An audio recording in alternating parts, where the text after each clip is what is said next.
Ah.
Add as.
May the Lord of Geo protect you.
Just as promised, Traveler and Paimon.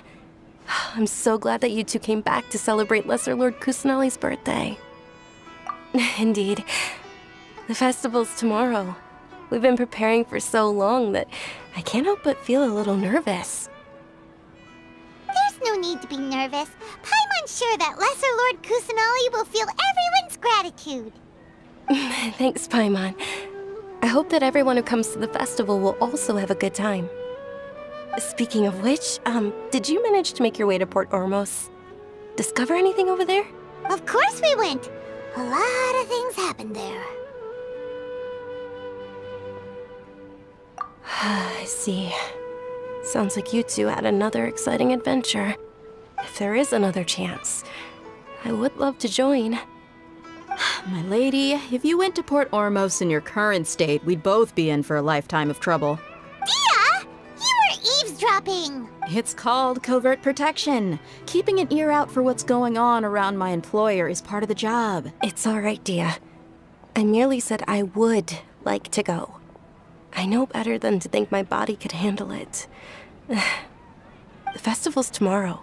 I've been doing nothing but causing trouble for you. So Dia, please take some time to relax. I'll be fine. Even when you put it that way, it still doesn't feel right. Don't worry, my guardian knight. Okay, fine, but only tonight. Tomorrow's a big day, and many no-good scumbags are gonna try to take advantage of that. Oh, you two must be exhausted from your long journey back to the city. My apologies for not realizing this sooner. I've already prepared a room for you to rest. Please follow me. Whoa, you're so thoughtful. Paimon's so ready.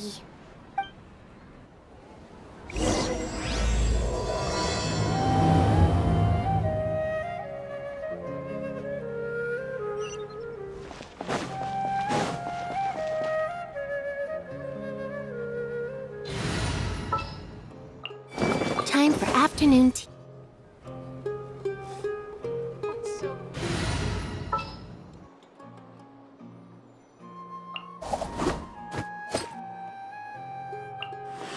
Let the wind lead.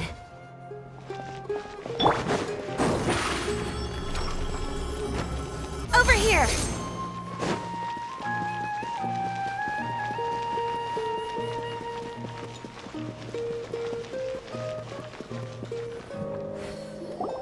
Here we are. It's also fairly close to where I've been staying. It looks really nice.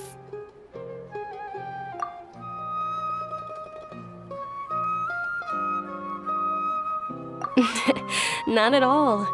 Just tell me more about your adventures when you next get the chance. That's Paimon's specialty. Paimon can tell you stories next time. Oh, if you don't mind, how about we all walk around together tomorrow? All of my friends will be working the festival, and Dia is still insisting on her covert protection. Yeah. It'll be pretty hard to relax and enjoy the festival if Dia's constantly hovering over you, right? Then let's meet at the nearby bazaar first thing tomorrow morning. Have a great night. It's a deal. Good night, Dunyarzad. I may be too excited to fall asleep tonight. See you tomorrow. Paimon's starting to really look forward to the Sub-Zero festival, too. Will there be lots of yummy food? Oh, no. Thinking about food is just gonna keep Paimon up all night. The earlier we sleep, the better. Let's go inside, Traveler.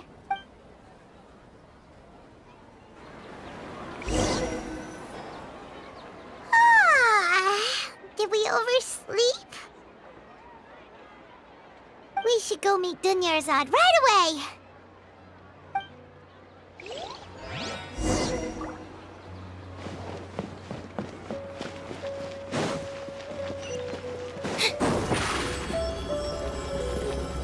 Step on us!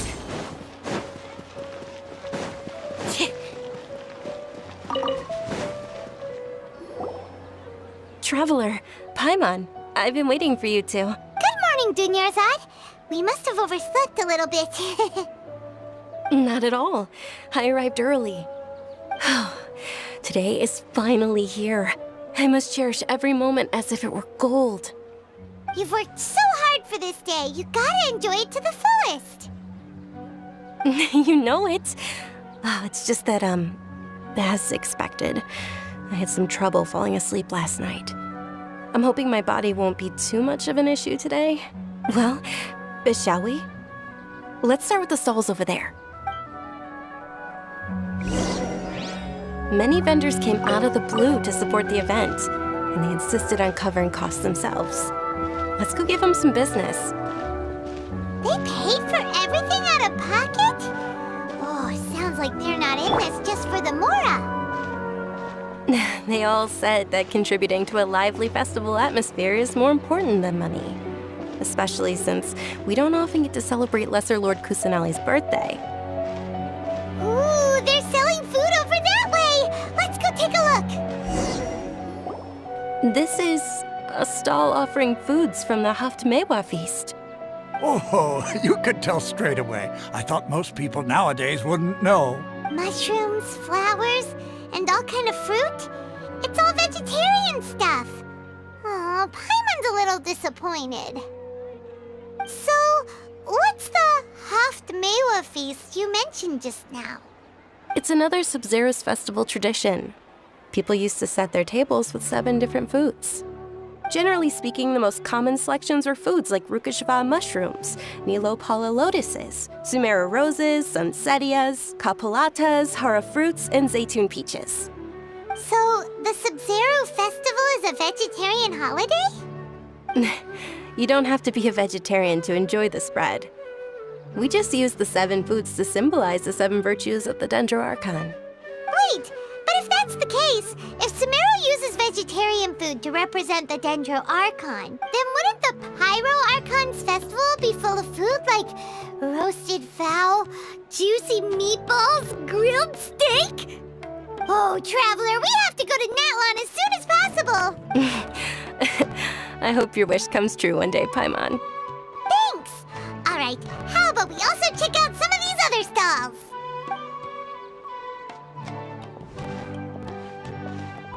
Dear customers, would you like to try your hand at alchemical divination? What's alchemical divination? Those two things sound like they'd be fun to try together. Right? I thought the same when I first heard about it. It is said to be a mysterious craft invented by none other than Lesser Lord Kusanali herself. So, how does it work? It's quite simple. After you give me any 2 alchemical reagents, I'll use them to perform a random transmutation. Sure sounds random. So random that it will probably fail. That is precisely what we need. After the transmutation fails, your one and only diviner here will interpret the remnants. Well, according to Lesser Lord Kusanali, everything is interconnected, and all that occurs can be traced back to fate. You could... Why does everything sound so much more credible when Dunyarzad says it? Are you guys working together? So that's the true wisdom behind it. This young lady sure knows her stuff. So, how about it? Want to give it a try?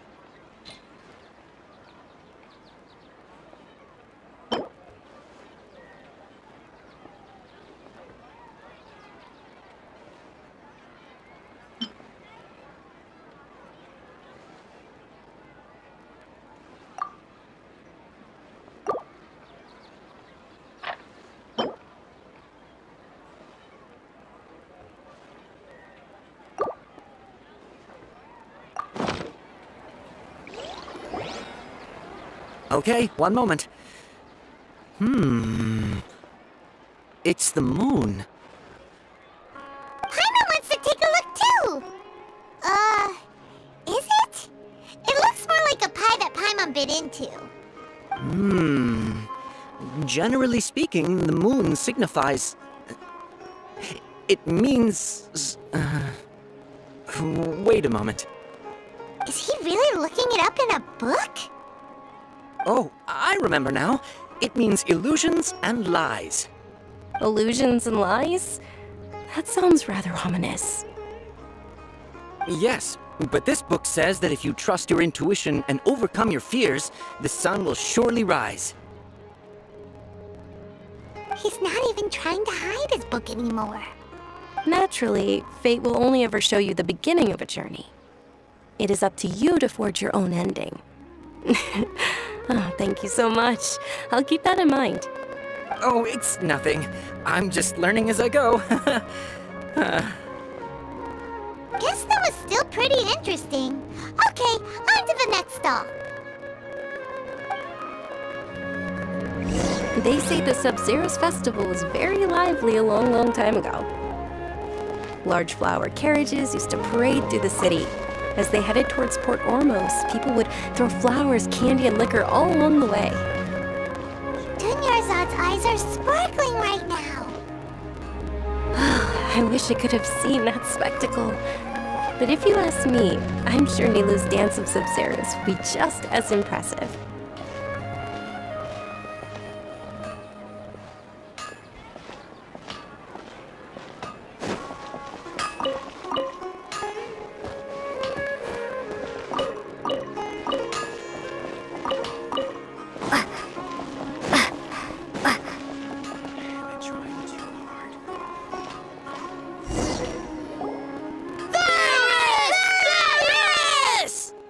Attention!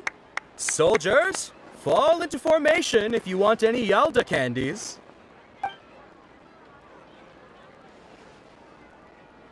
It's a weird guy with a weird hat.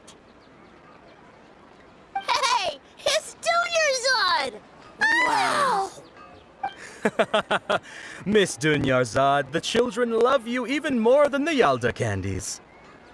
In the few short days it took to prepare for the Sub-Zero's festival, the children have all grown very fond of you.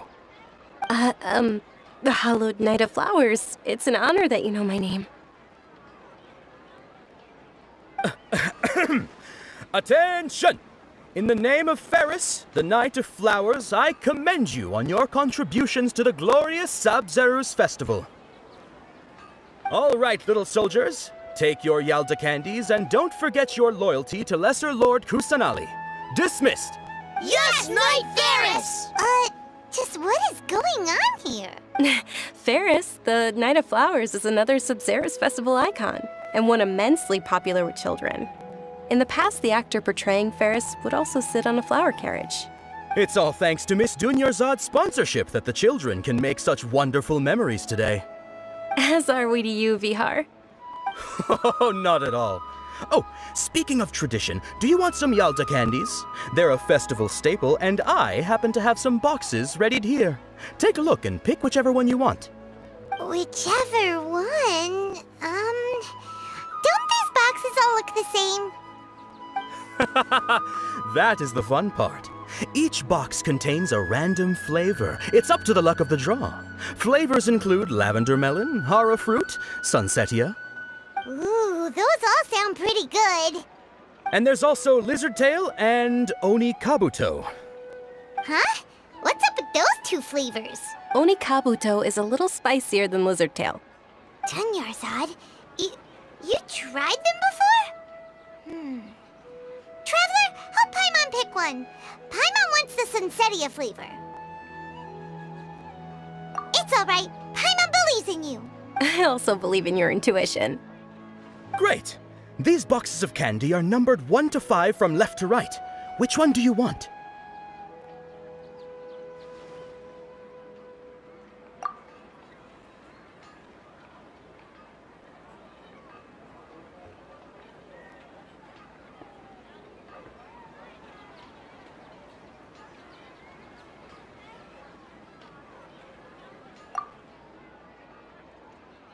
Attention!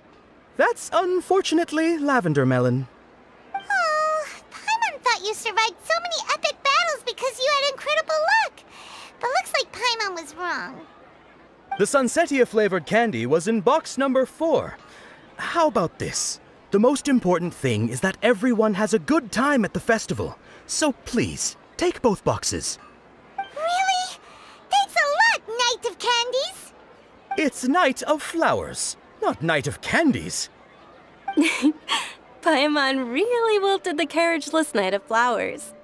They all basically sound the same. We got our candy, so let's keep going. Oh, actually, I just remembered that I left something behind. Since you're here, Can you come with me to get it?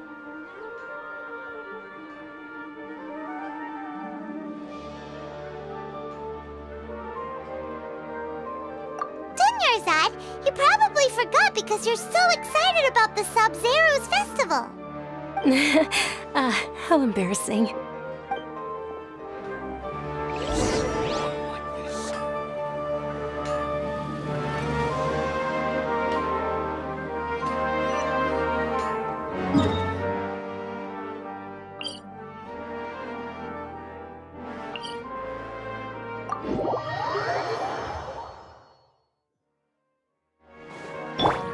Over here!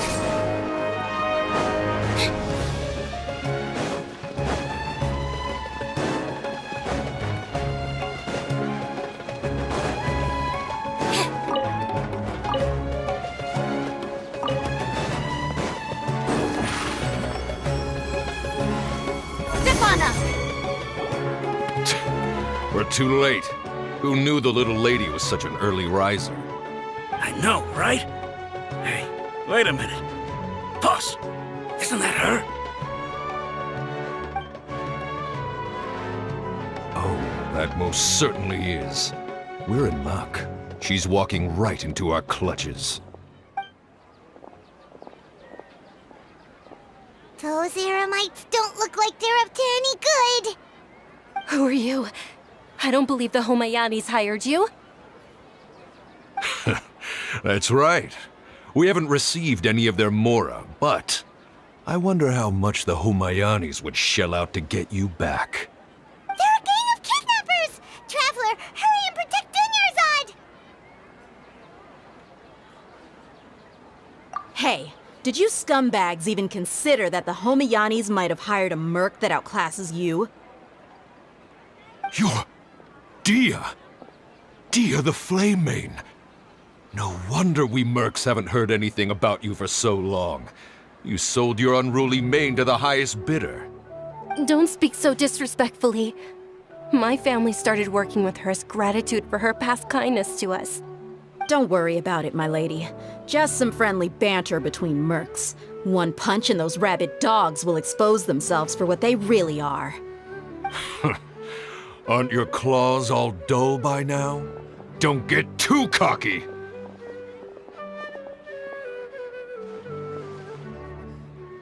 Traveler, take Miss Dunyarzad to a safe location. No, we're gonna stay and help. There's too many of them. You're right. All right, fine. Please be careful, Dia. Don't waste your time worrying about me. This is my job. Look out for yourself. After I've wiped the floor with them, I'll go find you all.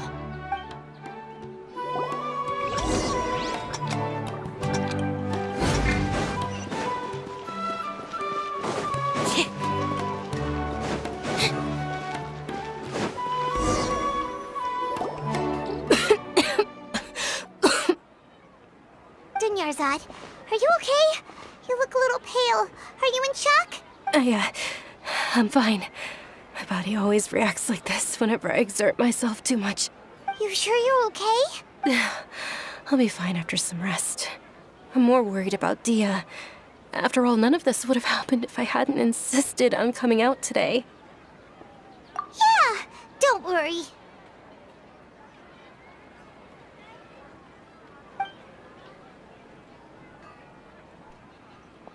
My lady, Traveler, found ya. Dia! You took care of them so fast! Any more of them? Or rather, did anyone follow you? Dia, your arm. Oh, this? I'm fine. It's just a scratch. Normally, they wouldn't have been able to land a hit on me at all, but I'm still getting used to this new greatsword. Please, let me take a closer look. Come on, it's nothing. Us mercs aren't as fragile as you think. Hold on, you said something about a new greatsword. What happened to the one you were using before? About that. Well, I sold it, because I was low on mora. Stuff like this happens every now and then. It can't be. The anonymous donation that was used for the venue's final round of preparations?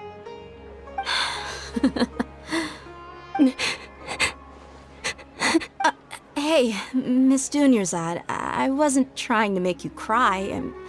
I'm not gonna lose my commission because I made my employer cry, am I?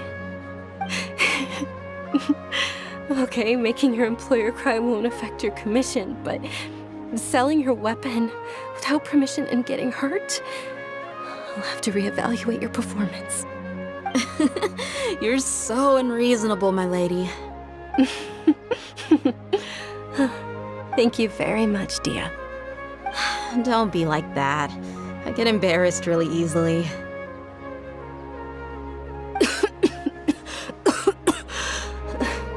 Are you feeling unwell again, Dunyarzad? My lady, your condition. Traveler, can you take her somewhere to rest? I'll look around the area to make sure we're safe from an ambush. Truly, I'm sorry for the trouble, everyone.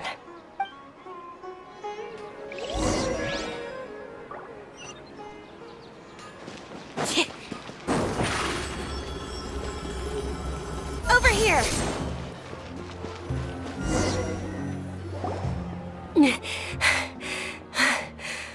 Are you feeling better, Dunyarzad? Yes, much better.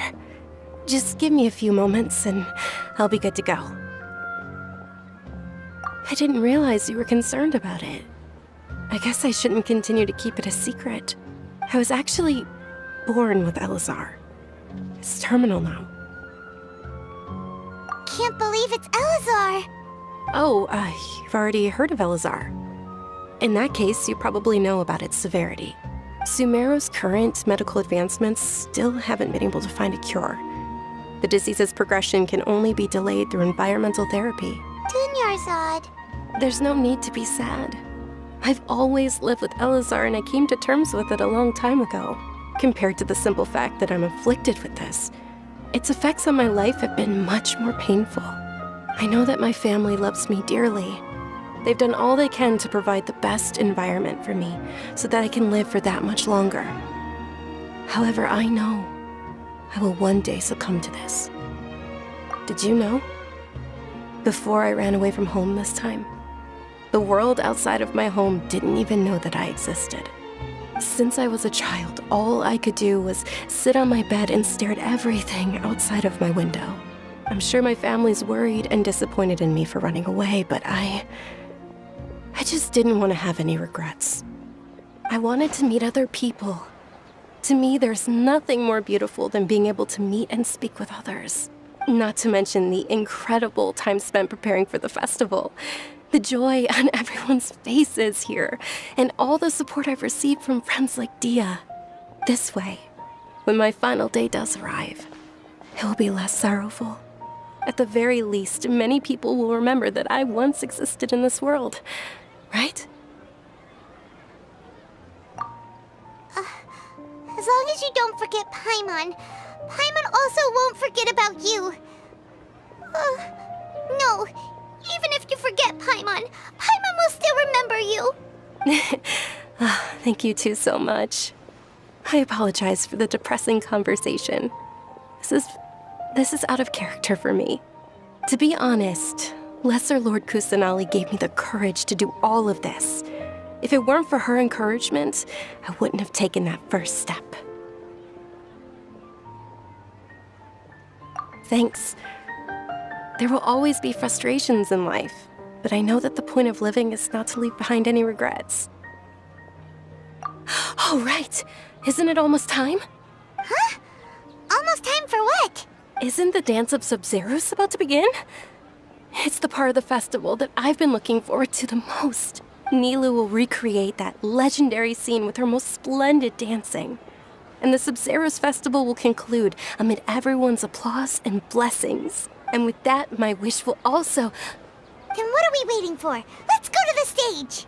Yeah, we should still make it in time.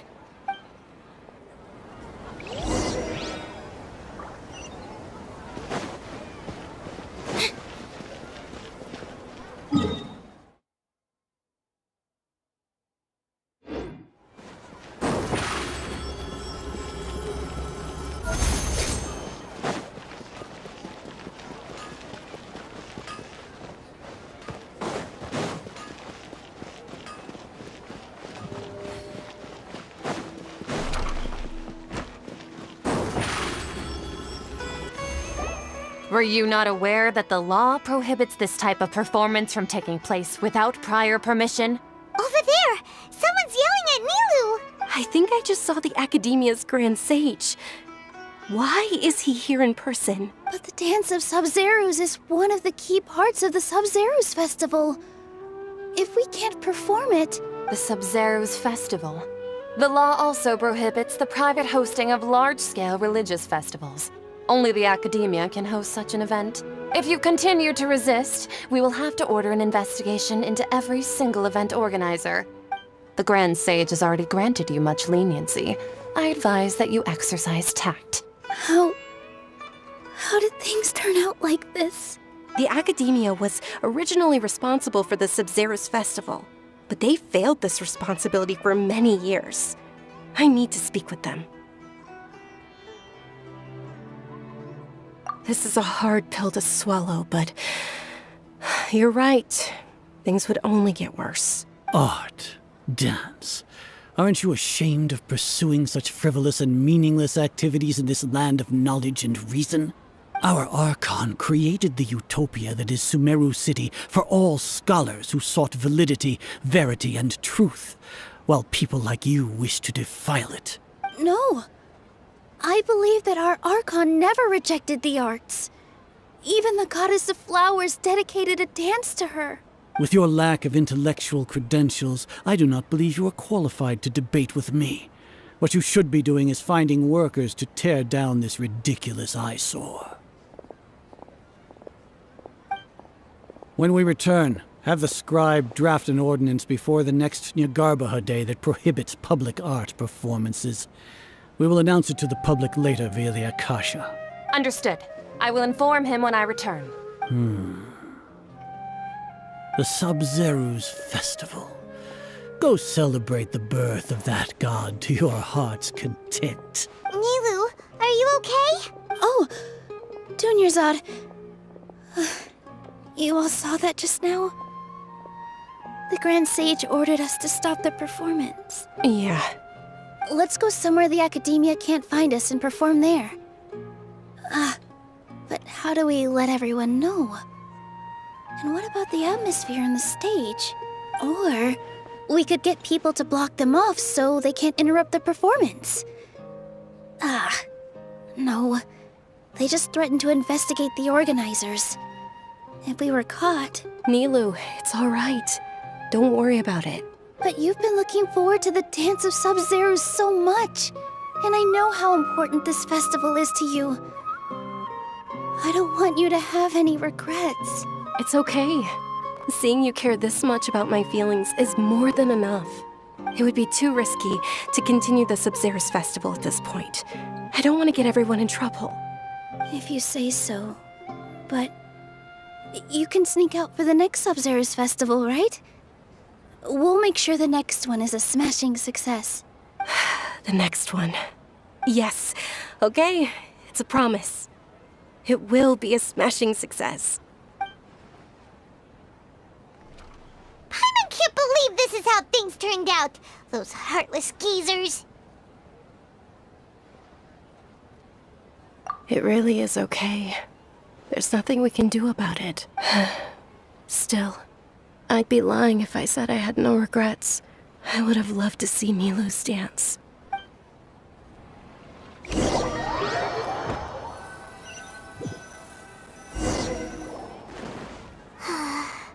A lot happened today.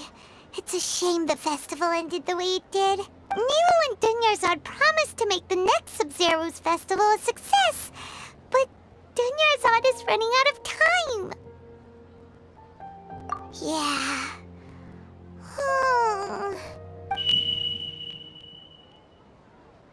All connections have been secured to construct the most stable framework possible.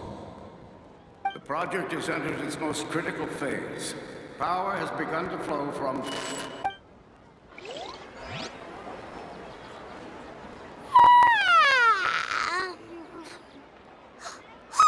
We're gonna be late! It's all because you wouldn't get out of bed!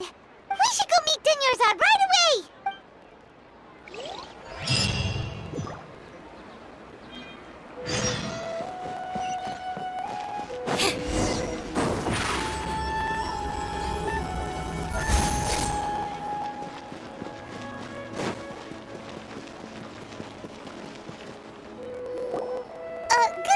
Dunyarzad. Sorry we're late. Not at all. I arrived early. You seem kinda tired. Did you not get enough sleep? I'm doing well. There's no need to worry. Shall we go? Let's start with the stalls over there. Sure! Traveler? Why are you just standing there? Let's get going!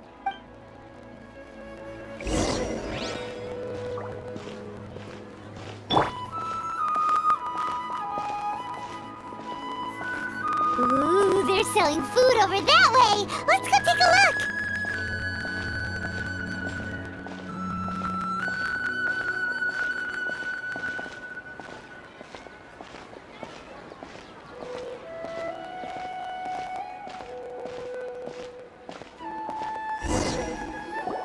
This is a stall offering foods from the Haftmewa feast. You are quite well informed, miss. They're all plants! Oh, actually, what is the Haftmewa feast you mentioned just now? It's one of the Sabzerus festival's traditions. People used to set their tables with 7 different foods to symbolize the 7 virtues of the Dendroarchon. Remnants appear to be in the form of the moon. Really? Paimon thought it looked like some kind of food. The moon signifies... It's escaping me for now. Wait a moment. Is he really looking it up in a book? Oh, right. It means illusions and lies. But if you trust your intuition and overcome your fears, the sun will surely rise. Understood. I'll keep that in mind. Oh, it's nothing. I'm just learning as I go. Guess that was still pretty interesting. Okay, on to the next stall. So, where to next?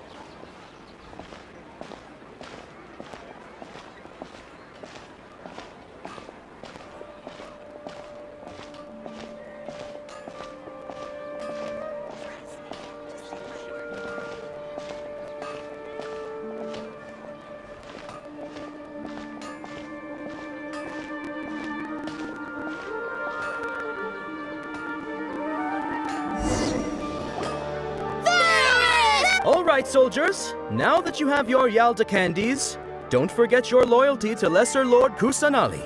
Dismissed! Yes, Knight Ferris! What's going on? Is this a play? Ferris, the Knight of Flowers, is another Sabzerus festival icon and one immensely popular with children. It's all thanks to Miss Dunyarzad's sponsorship that the children can meet the Knight of Flowers. Oh, do you want some Yalda candies? I happen to have some boxes readied here. Take a look and pick whichever one you want. What's to pick? Don't these boxes all look the same? It's not that simple. Each box contains a random flavor. It's up to the luck of the draw. Flavors include lavender melon, hara fruit, sunsetia. Ooh, how interesting! And there's also lizard tail and oni kabuto. Ugh, why do those flavors even exist? Traveler, help Paimon pick one. Paimon wants to eat the sunsetia flavor. Great! These boxes of candy are numbered 1 to 5 from left to right. Which one do you want?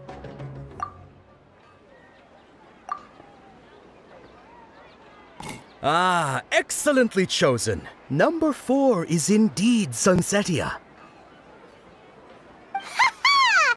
Paimon bet you had incredible luck, and Paimon was right!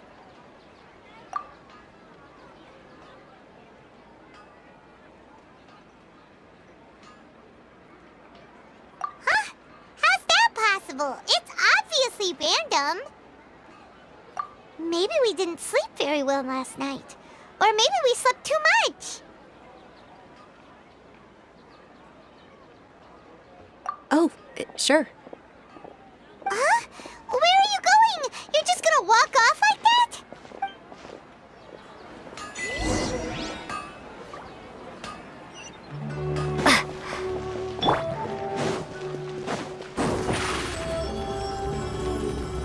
Surprise!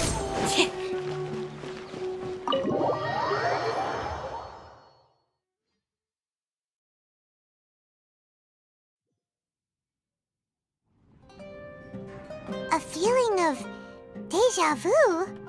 Oh, Paimon knows what that is. It's when you feel like you've already experienced whatever is going on. In that case, Paimon also felt something like that today. But that's just our brains playing tricks on us, isn't it? So why'd you run here in such a hurry?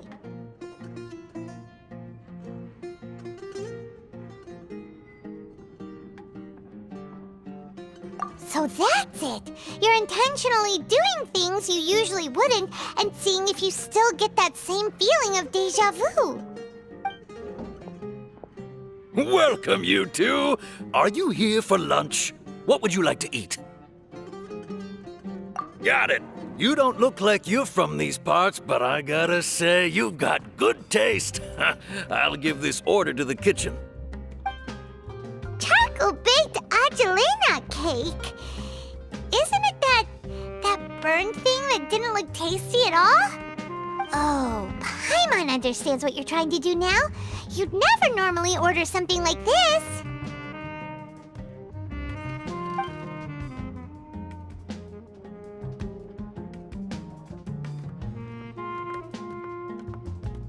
That thing? Are you really gonna eat it? Isn't this going a bit too far?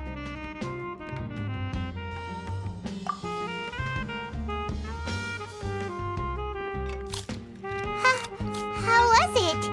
The look on your face is telling Paimon that it tasted awful. Then, you mean... That's impossible! We were just talking about how gross it looked!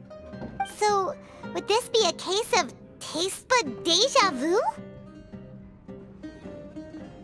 Paimon also gets the impression that we've been here many times, even though we aren't regulars. How about we go out again and try something else?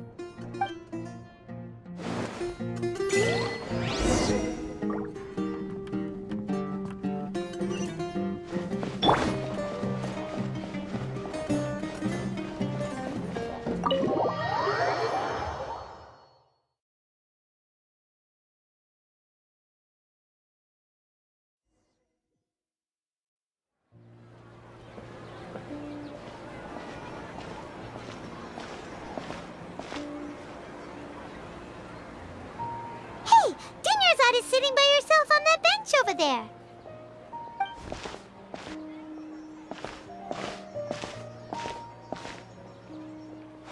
What a coincidence, Dunyarzad. We meet again. Why are you sitting here all by yourself? Oh, I ran into some kidnappers just now, but thankfully Dia came to my rescue. I started to feel unwell after that, so I sat down here. Kidnappers? Oh my goodness, are you hurt? I'm okay. Dia's arm got scratched, but it isn't serious. Whew, that's a big relief. But, Dunyarzad, you seem a little down today. It's the Sub-Zero's festival, and you've been looking forward to it so much. Not at all. I've always been like this. Excessive physical exertion or strong emotions tend to aggravate my illness. Besides, no matter how amazing today may be, it is but a single day. After however many more days, my time will come to an end. Paimon doesn't quite follow you, and Paimon feels like something's really got you down right now.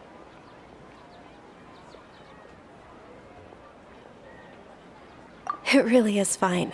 I don't mind.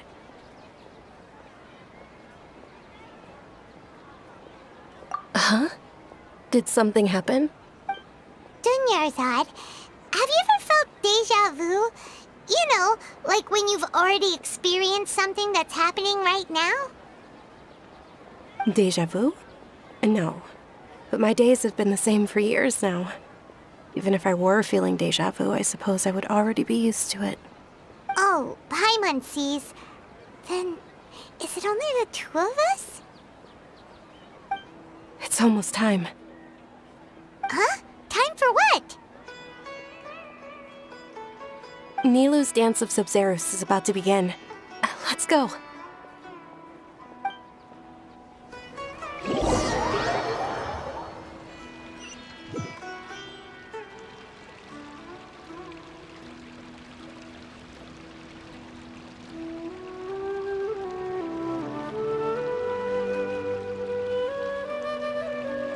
With your lack of intellectual credentials, I do not believe you are qualified to debate with me.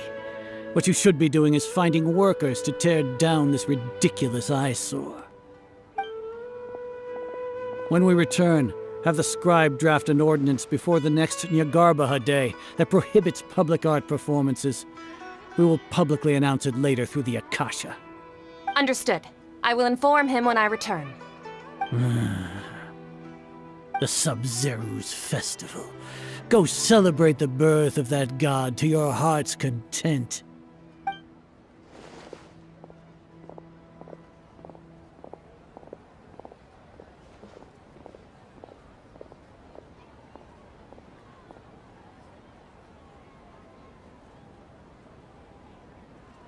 Nilu, are you okay?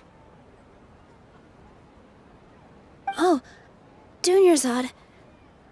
The Grand Sage ordered us to stop the performance. It's okay. There's nothing we can do about it. But you've been really looking forward to this. I don't want you to have any regrets. It truly is unfortunate, but I don't want to cause trouble for anyone. Didn't the Grand Sage say that he might investigate the organizers? True, but... Well, okay. I'll just have to try again next year. The next festival. I probably won't be around by then. Wait, what did you just say? No, nothing. I'll be heading back to rest. Thank you for your help, everyone. Paimon can't believe what those heartless geezers did!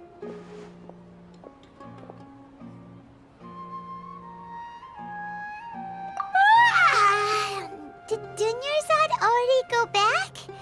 We should also return and get some sleep.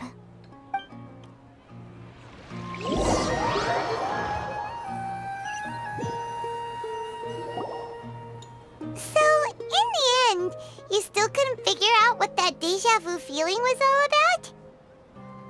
Maybe it really was because of exhaustion. Same here. That's why Paimon stopped thinking about it halfway through the day. Then, how about we settle in and get a good night's sleep? For now, we can chalk things up to exhaustion. We can do more thinking tomorrow. Observing a modest drop in the output of jnana energy, but values still remain within normal parameters. Continue to monitor for variances in the data and find the cause as soon as possible.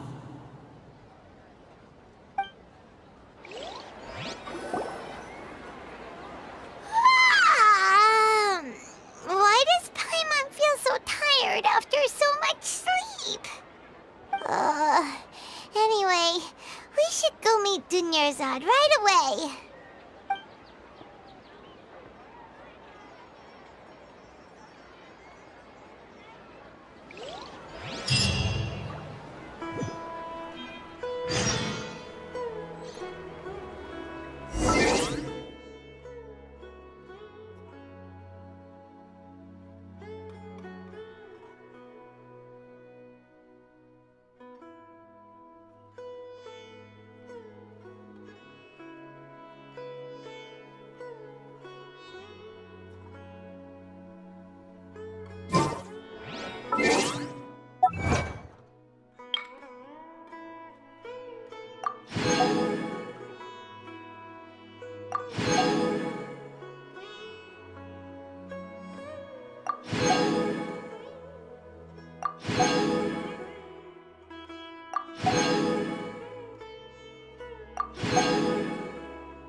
on up!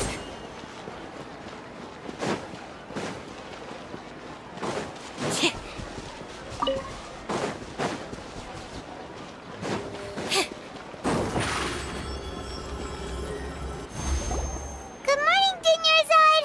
Sorry to keep you waiting. Not at all. I arrived early. Huh? Paimon thinks you sound kinda tired. Did you not get enough sleep? I'm doing well. There's no need to worry. Shall we go? Let's start with the stalls over there. Great idea! Let's get going! Traveler? Hey.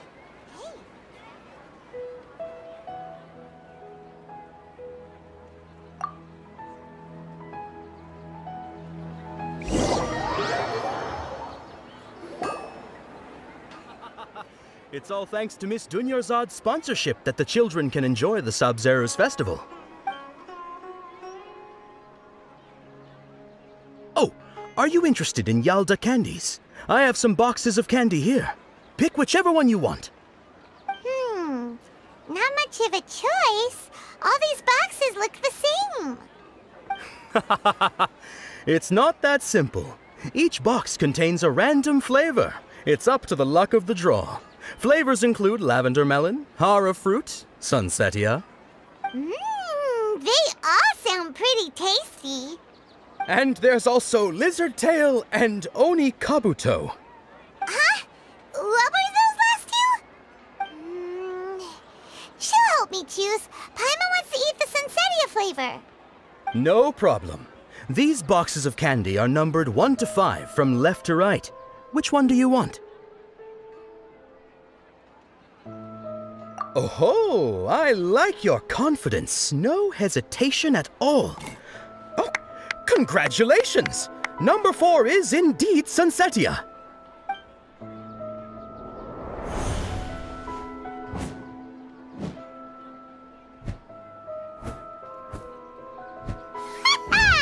Paimon knew she always had incredible luck.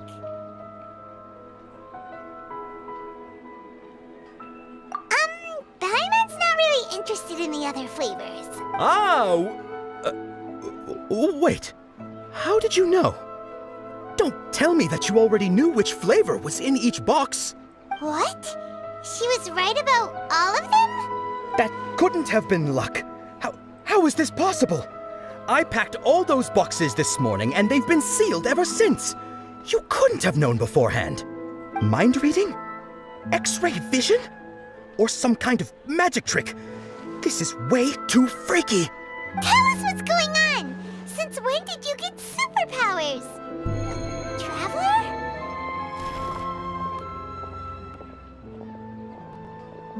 Hey, where are you going? What's going on? Did you see something? Us leaving Dunyarzad without letting her know is kinda rude, you know.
here!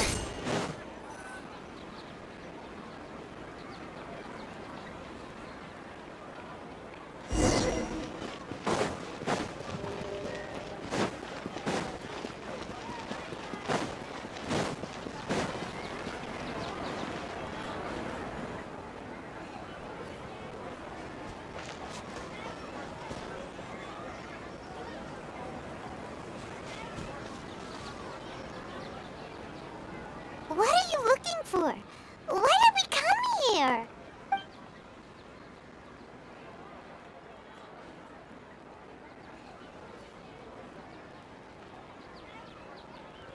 Traveler?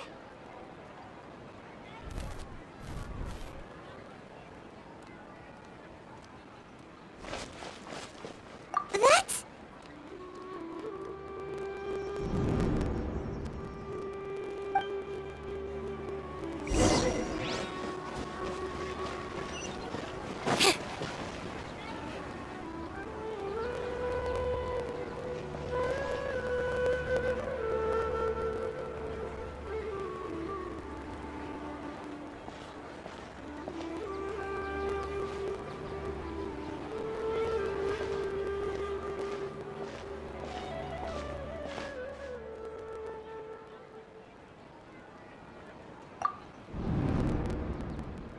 Look! That's... Isn't that Dunyarzad?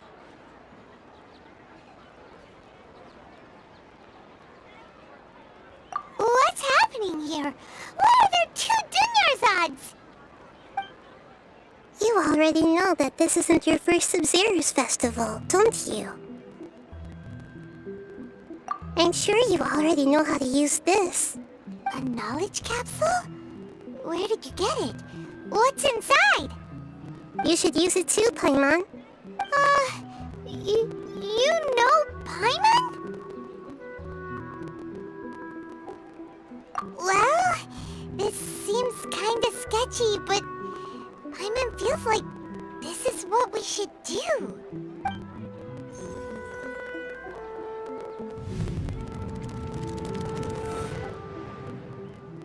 What the?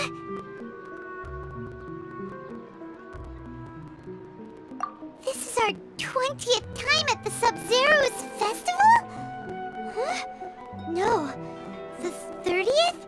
40th? Just how many times have we been to the Sub-Zero's festival? Have we been trapped in a single day? If it weren't for you, we wouldn't have even realized. What the heck was inside that knowledge capsule? Your memories are still scrambled? Try your best to remember. This isn't the first time we've met, and I answered that question a long time ago. Let Paimon think.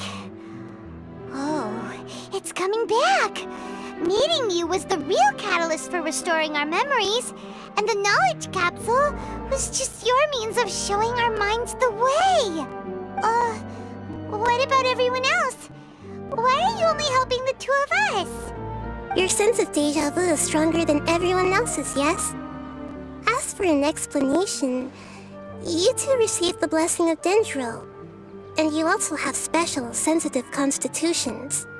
It was as if a single sheet of paper was separating those memories from your consciousness. A familiar question. I think this is the 7th time you asked that. As you can see, she isn't doing well. You probably sensed it too. The Dunyarzad you were just with is different from the first Dunyarzad you met. That first Dunyarzad is in front of you right now, and she doesn't have a lot of time left.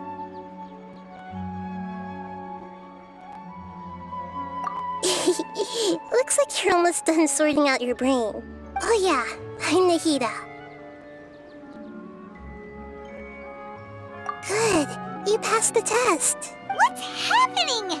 You can awaken our memories, and you seem like you know what's going on. Oh, wait, please don't tell Paimon even you don't know. Everything in this world runs in a loop. This cycle is called the samsara. You, me, and everyone else are all stuck inside a one-day samsara. As for the truth, that's on you to find out. If you were told the truth instead of discovering it yourselves, it would literally blow your minds. I don't know how you'd be after that. I can only give you surface-level help, like bits of information and subtle hints. For the rest of the time, I'll be doing all I can to slow down Dunyarzad's illness. She looks like she isn't doing well at all. Her illness gets worse after each Sub-Zero's festival. If we can break out of the samsara, I might be able to save her. But as things are right now, she's just a small bird in the sky that's about to lose its last feathers. All I can do is raise a gale to delay her fall. You sure love to use weird analogies. Analogies are wonderful tools. They let you use existing knowledge to understand unfamiliar things. Okay, so, with what you know so far, what do you think the truth is?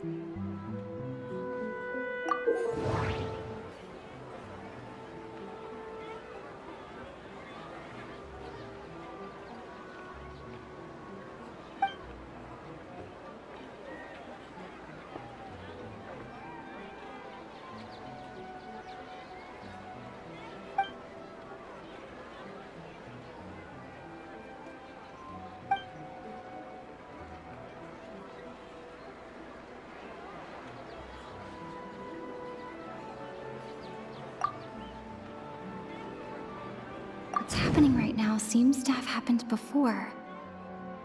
This feeling has been getting stronger and stronger. What's happening right now seems to have... The moon, illusions, and lies. What do they all mean? The moon, Grand Sage said, go celebrate the birth of that god to your heart's content. Did he mean something more?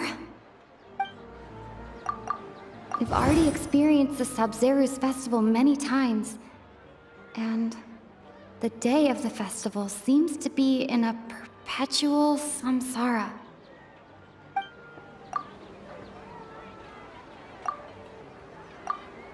My mind feels exhausted, even though I haven't done too much thinking. What is going on?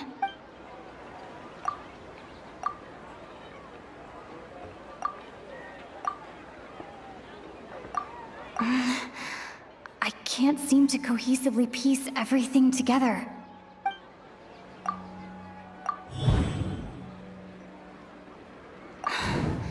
That should be it. The flow of time is endlessly cycling within one single day.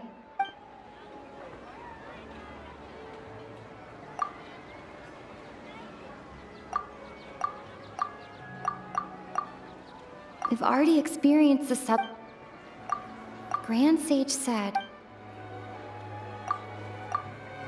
A time loop. You've given similarly wrong answers in the past. A pity. Still the wrong answer? Paimon thought that made a lot of sense. It feels like time's just repeating itself. A simple time loop can't explain some of the phenomena. You two are still missing a lot of information. Unfortunately, I can't give you any more hints. Dunyarzad. The Sub-Zero's festival is happening every day, but that doesn't mean we can waste an infinite amount of them. Hurry and find the truth before today's festival ends.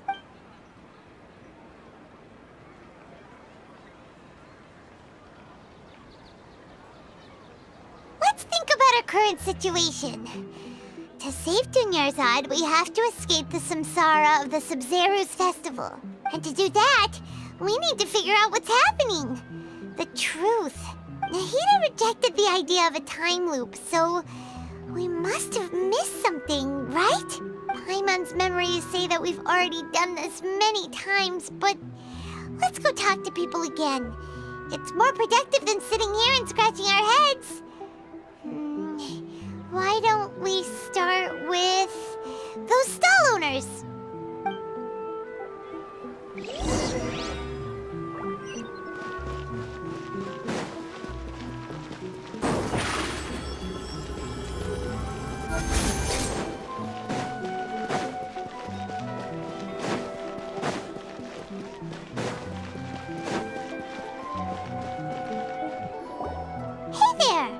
Hey, it's you guys again. Where's your cultured friend? She's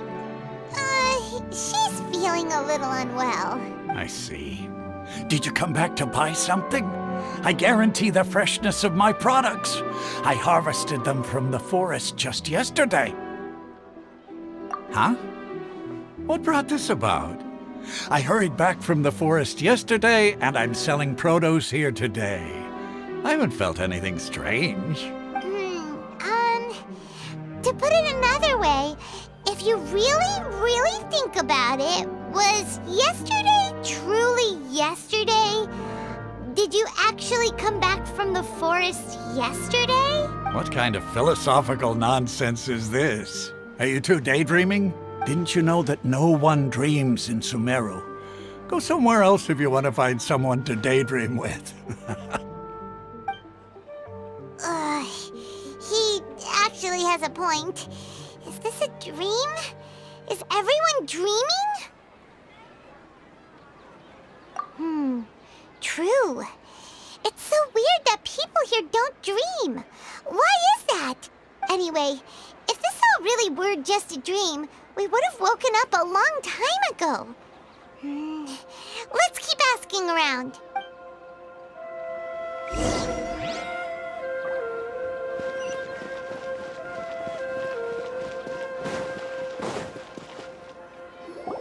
Oh, it's you two. Was my divination so accurate that you felt compelled to compliment me in person? Ooh, I knew it! I told you, the god's divination is highly accurate. You just hadn't fully understood its significance yet. You're really excited about this, huh? That's exactly why we came back. Help us better understand it. Help you better understand it? Well, that isn't exactly what I excel at. So, you're admitting that you don't have a clue? Anyway, what kind of situation did you get into?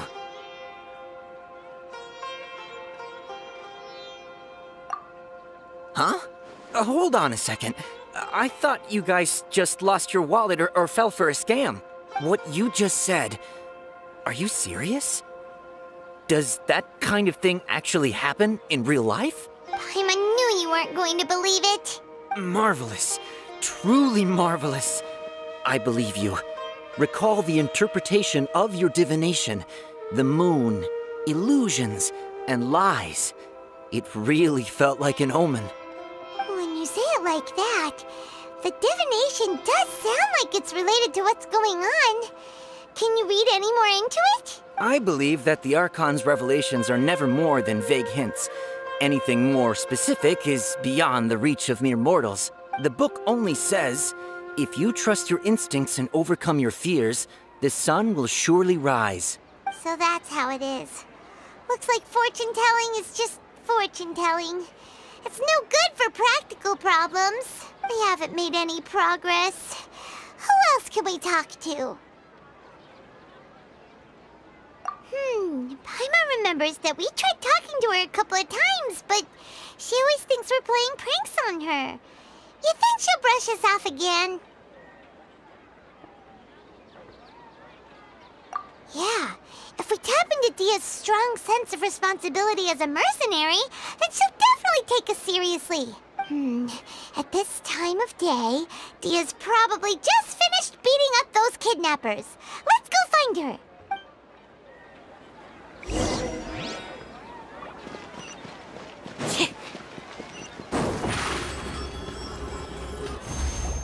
I'm fine, my lady. It's just a scratch. Perfect timing. Both of you are here. Paimon, Traveler, you came at just the right time. Listen, there was a dangerous Huh? You saw? Then why didn't you jump in earlier? If someone was protecting Miss Dunyarzad, I could have went all out. Anyway, can you do something for me? You want the Traveler to take Dunyarzad somewhere to rest up while you check to see if there's still any kidnappers around. Did Paimon get that right? How did you know what I was going to say? We need to say something convincing.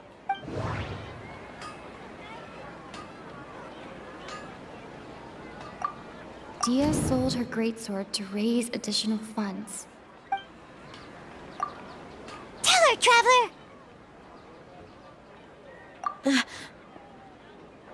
didn't tell anyone about that. Including Miss Dunyarzad. You couldn't have known.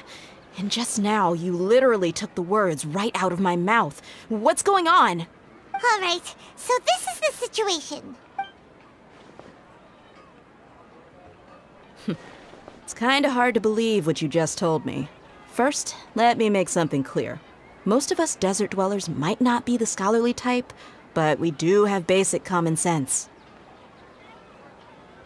She's quieter than usual, uninterested in anything, and really gloomy. Yeah, she isn't the same as before, but her parents said that this is how she was like at first. Huh? At first? I don't quite understand what you're all talking about. I'll go rest on the bench over there.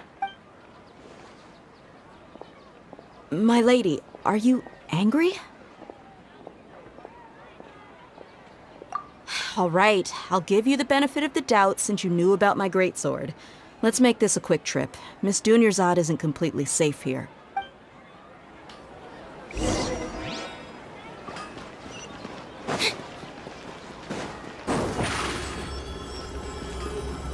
Surprise!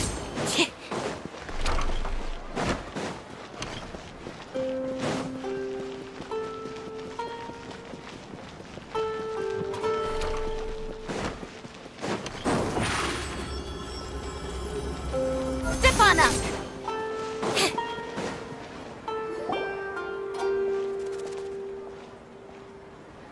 Nahida, we brought a friend. Are you busy? I thought I told you that it won't help to bring anyone here. We just wanted her to see the real Dunyarzad's condition.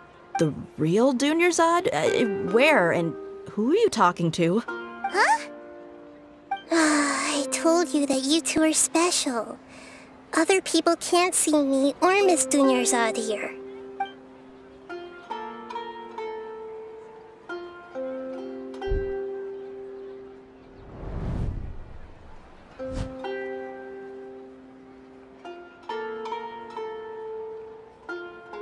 Hold on.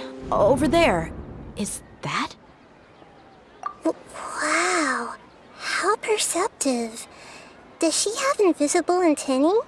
Miss Dunyarzad, she's lying down here, isn't she? How's she doing?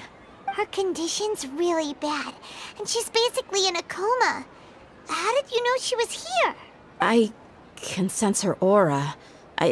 There are also lingering feelings of something like regret or disappointment. What happened? Do you believe us now? The Sub-Zero's festival has been repeating itself. So, you think the sages are behind this? Yeah, they've always been against us. Wouldn't surprise me if they're using the Akasha to intentionally repeat the Sub-Zero's festival as a sick joke. You have a point. Aside from the Dendro Archon, the Academia's sages are the only ones in Sumeru who could pull off something like this. Maybe there's more to the Akasha than we know. Right! Didn't you awaken our memories using something that looked like a knowledge capsule? That means you must know something about the Akasha! The Akasha relies on the power of a gnosis to operate, as it is the manifestation of the God of Wisdom's power. It compiles the wisdom of the entire populace, and it grants knowledge to the people. A gnosis could do that? No wonder the Akasha is so magical. It's being powered by the gnosis of Sumeru's Archon. So, this Nahida you mentioned, what did she say? She said, and Paimon quotes, "The Akasha relies on the power of a gnosis to operate, as it is the manifestation of the God of Wisdom's power. It compiles the wisdom of the entire populace and it grants knowledge to the people." Compiles the wisdom of the entire populace and grants knowledge to the people. Wait. I get the grants knowledge part. That's what people have always used the Akasha for. But compiling the entire populace's wisdom? How does that work? Did she mean that the sages enter new knowledge into the Akasha? Oh yeah, that sounds about right. What do you think?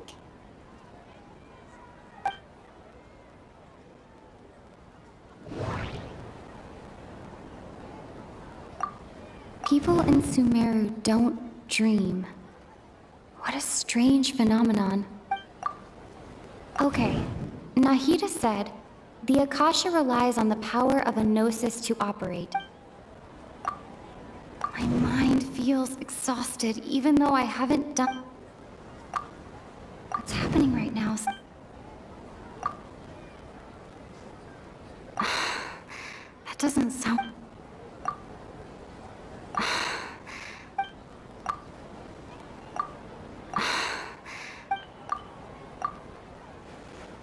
You mean the Akasha is causing our mental fatigue? Huh. Now that I think about it, my head's been feeling unusually heavy. When the desert dwellers set off on their quest for knowledge, a sage once said, knowledge always comes at a price. Compiling the entire country's knowledge. You think the Akasha pulled a 180 and is extracting information from us? Who knows? The Akasha can put knowledge into our heads, so who's to say that it can't also poke around in there? We don't know any specifics. What's the point of doing something like that? Just think about it. If you could combine the knowledge of every single person in Sumeru, then you can basically turn Sumeru City into a single massive brain. This hive mind could make breakthroughs in problems that even the smartest geniuses can't crack. An excellent deduction. And the analogy comparing Sumeru City to a massive brain? I love it. In that case, we should take off our Akasha terminals right away. Maybe that'll solve this problem. Yeah, I was only wearing this for show in the first place. Didn't expect the sages to cook up such a conspiracy.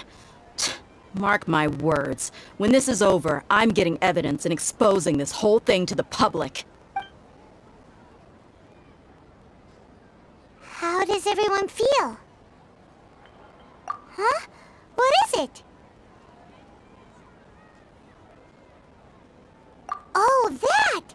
Paimon knows what you're talking about. It's a single soft beep that sounds like it's coming from the Akasha terminal. The sound of a beep. Could it be a prompt tone for when the Akasha is operating? That's probably an important clue. We weren't using our terminals, but we heard a beep anyway. Traveler, did you hear that? I heard it too. Our ears aren't messing with us. There was definitely a beep, but it sounded like it was coming from inside my head. We took off our Akasha terminals.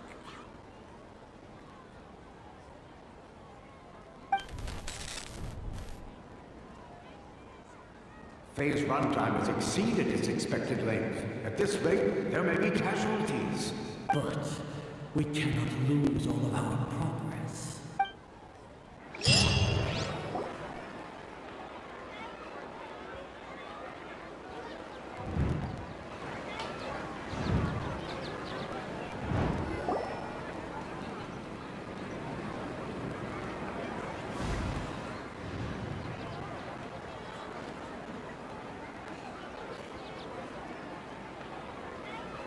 Paimon remembers everything! Good. You adapted quickly this time. We definitely took off our Akasha terminals last night, but we still heard that beep. Why is that?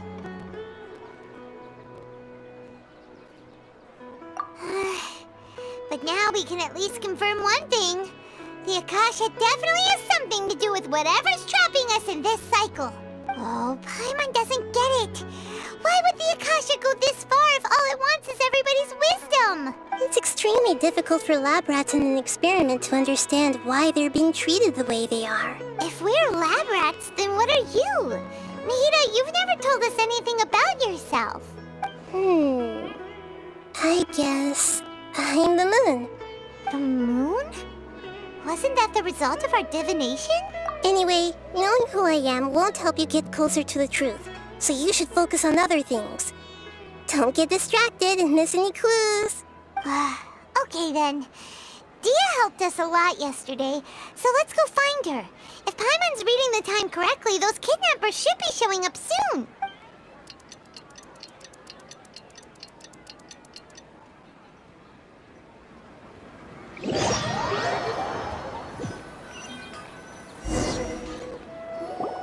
Ah, there you are.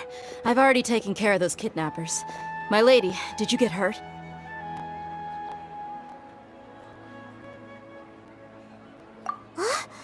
Dia? What's wrong? Why are you both gawking at me like that?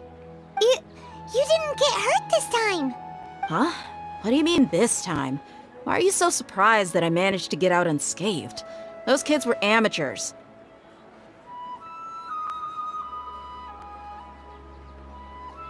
Shh! How did you know about my greatsword? I haven't told anyone about it. Please, don't tell Miss Dunyarzad. So Dia's lost her memories after all. Anything strange? You already know that I got a new greatsword. If I had to say something, it's weird how such a new weapon could feel so familiar. It's as if I've already used it to fight a countless number of battles. You're saying that although you don't remember using it, your body feels like it does? That's right. Both mercenaries and warriors heavily rely on muscle memory. Only knowing the theory of battle won't get you anywhere. Traveler, what do you think? Yeah, Paimon's feeling really hopeful. Oh, you're right! Earlier in the Samsara, something like this would have never happened. I have no clue what you two are talking about, but it's still dangerous here, so... So you want us to take Dunyarzad somewhere else to rest while you check if there are still more kidnappers around, right? How did you know what I was gonna say? Can you read minds? Forget it. Go and do your thing.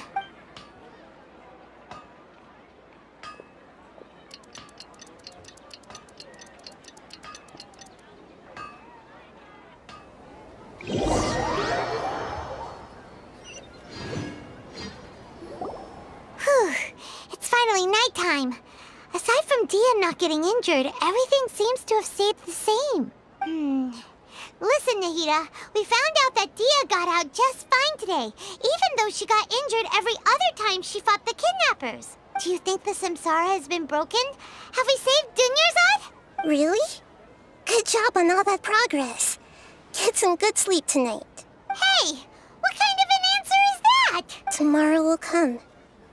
Everyone assumes this is common knowledge, but the only way you can know that for sure is if you experience tomorrow. How many todays has it been? Is it possible that today will be followed by yesterday? Does tomorrow truly exist as anything beyond a made-up concept? It's even possible that this entire world is a lie, and the history of the whole world has just been one endless Sub-Zero's festival. Okay, no more. Paimon's brain is already shut down. That's why it makes no sense to waste your energy thinking about things you will learn tomorrow. Get some good rest. You know, use the bathroom and flush your anxiety dookie away. Huh? Hold on, what did you just say? Did Paimon hear you correctly? Huh? People always say they feel a sense of relief after they take a duk-duk. That's why I suggested you could try that. Is that so strange?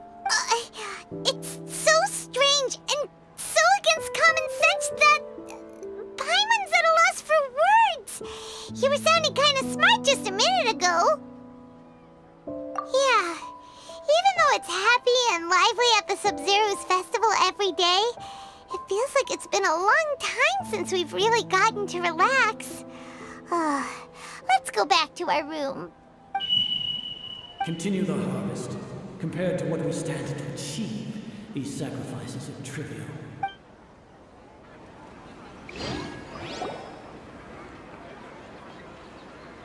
We're still in the same day! Nahida, you already knew last night that we didn't break out of the Samsara? Why did you tell us? Would there have been a point? You would have spent the night with new worries, with tomorrow still out of reach. In that case, you might as well rest within that brief moment of hope. An opportunity like that doesn't come by often, and I thought it might help you clear your minds. Paimon thought the Duke did that! Whatever. Guess you were looking course. In the time we've been together, you two have been everything to me. Paimon's flattered and everything, but maybe you're taking things a little fast. What I mean is, even though I had asked you to solve this puzzle, you two are still the only ones who can see me and sense my presence. In other words, if you weren't here, I may as well not exist. That's why you two have been everything to me. Get it? Nahira's talking about confusing stuff again. Anyway, that's enough chit-chat. So, Traveler, did the new clues yesterday help you gain a new understanding of the situation? Huh?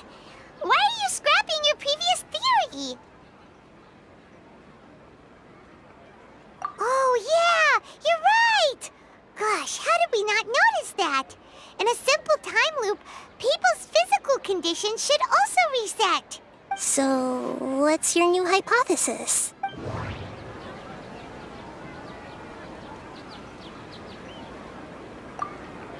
Mercenaries rely heavily on muscle memory.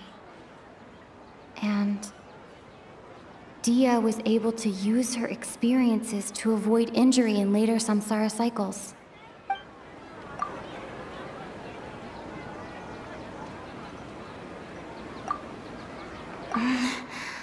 I can't...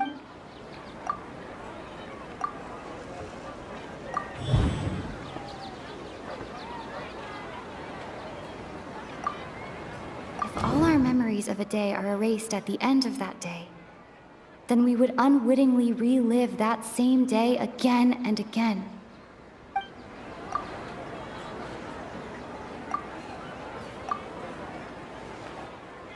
Oh!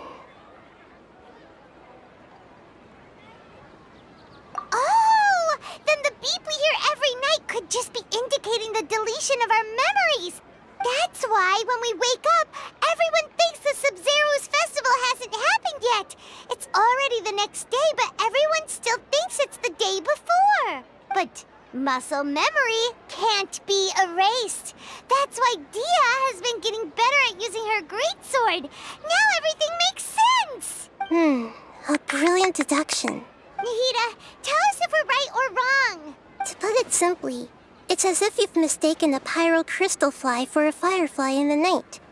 You lost sight of its true nature because you focused too much on your perception that it glows.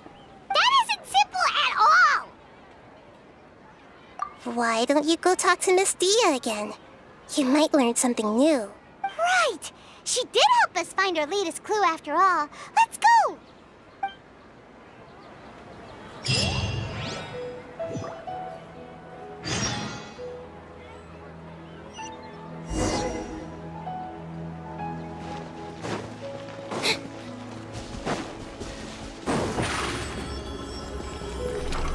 Over here!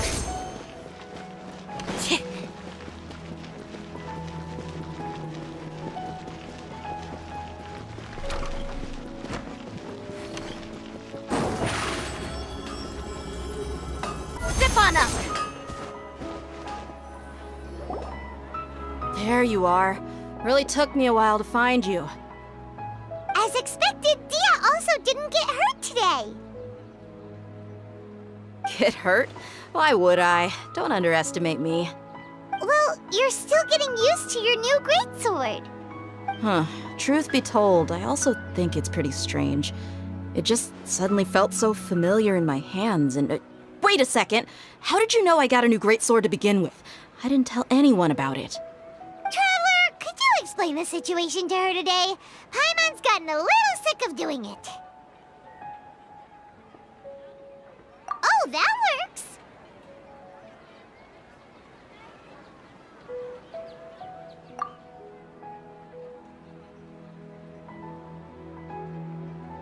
What happened to you guys while I was gone? Did you get brainwashed by some cult? Don't think too hard about it. Just take what we're saying at face value. All right then, let me get this straight. You're telling me that my body's already gotten used to this greatsword, but my brain just doesn't remember it? Yes, your memory's being erased every day. Then I'd have to disagree. That's impossible. Oh? Why do you think that? If we've actually been reliving the Sub-Zero's festival day after day, then what happened to the things we used, the money we spent, the food we ate? Common sense says my wallet should have emptied itself a long time ago. There's no way I wouldn't have noticed that.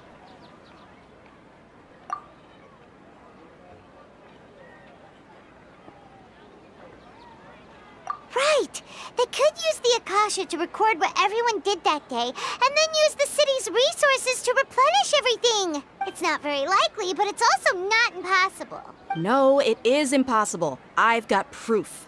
You have proof? Where? You two are surprisingly serious about this nonsensical discussion. Fine, I'll play along for a little longer. Come with me, Miss Dunyarzad. Please come along as well. I still can't guarantee that this area is safe. Paimon can't believe it's Dia who wants to show us something this time. 2 days ago, we were the ones taking her to see Dunyarzad. Surprise!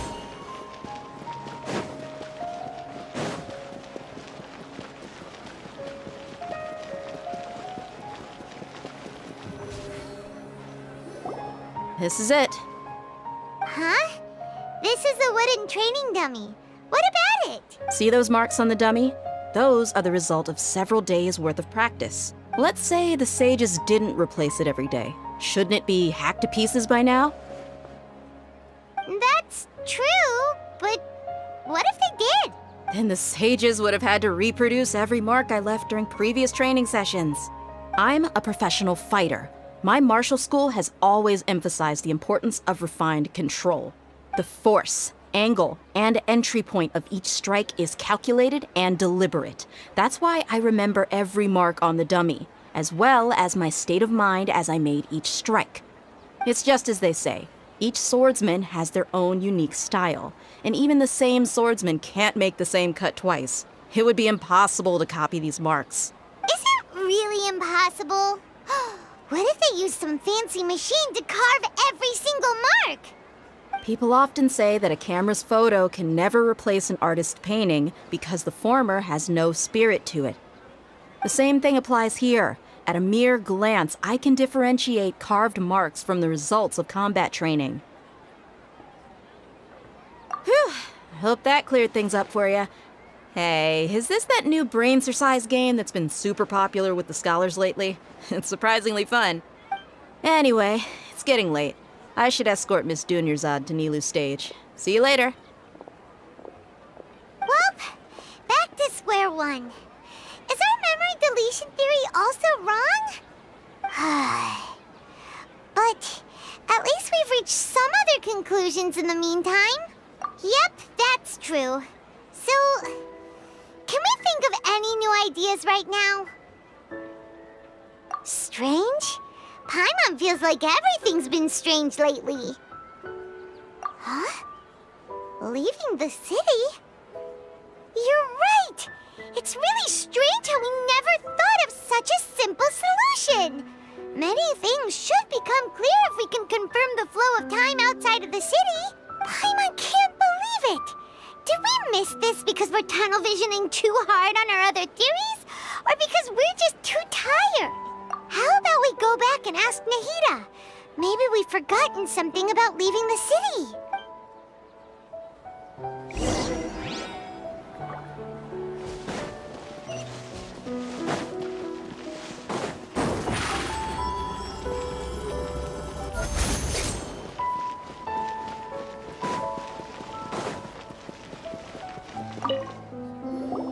Nahida, we're back! You're back early today. Did you find something new? Sort of. We're mostly sure now that we're not in a time loop. And we also aren't in the real world. But at the same time, we have a new question. Leaving the city. As far as I remember, you've mentioned your plans to do that twice before. We did?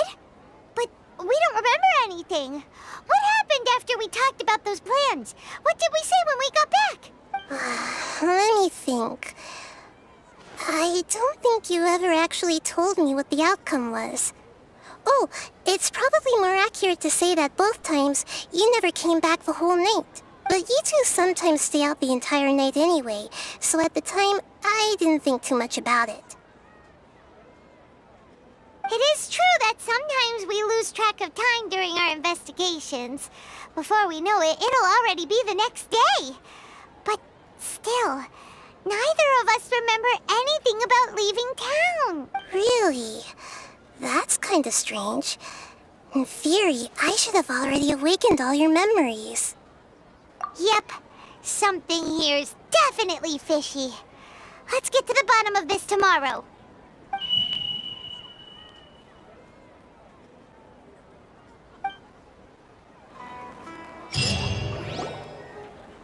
Our memories are back!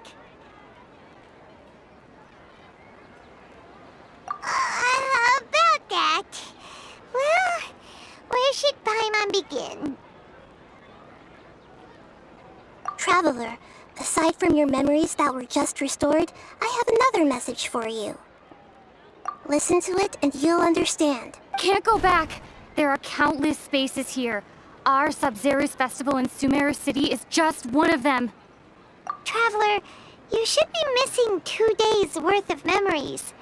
Paimon will fill you in. It's time to carry out our plan from yesterday.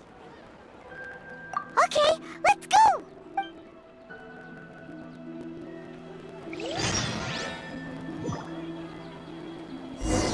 We don't have many more festivals to waste.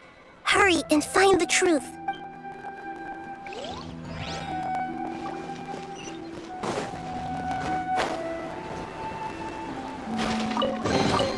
The scent of treasure. Over here!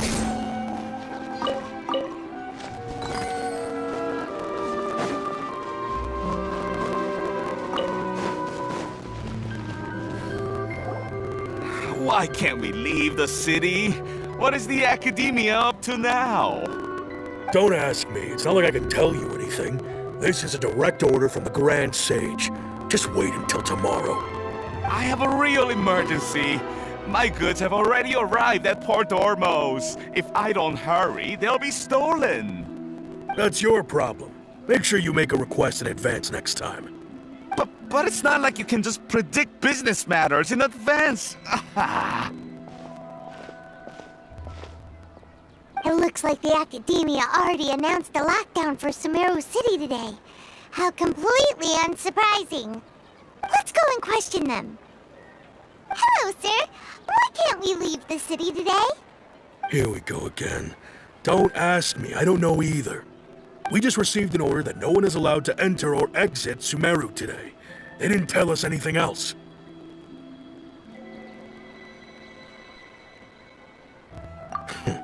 Angering me won't get you anywhere. If I had that kind of insider info, I would have left this stupid post long ago. It looks like he really doesn't know. If we can't get anything out of him, let's take matters into our own hands. Why don't we climb over the walls? Those guards can't be everywhere at once. This is a good spot, and the guard hasn't noticed us at all. Let's hurry! Huh? Why? Are you going to leave Paimon behind?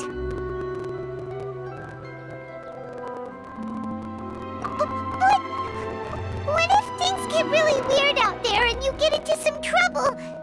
Then Paimon won't be able to help you.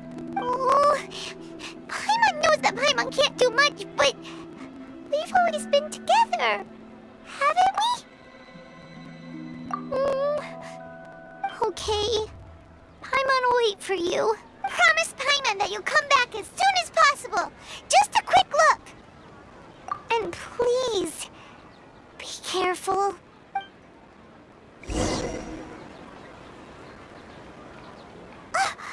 Memories!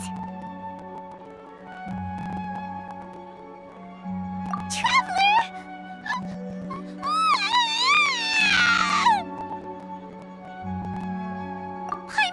Paimon would never see you again! You just disappeared! Paimon waited for you for hours and hours at the city wall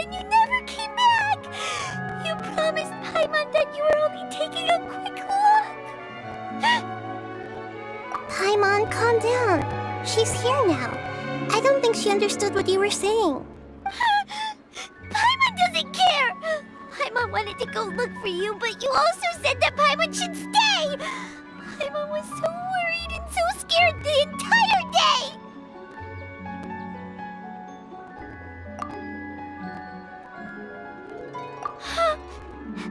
Okay. Paimon will forgive you. The most important thing is that you didn't actually disappear. Oh, Paimon was so scared that you had gone into another world. Okay, Paimon, can you tell us your perspective of what really happened yesterday?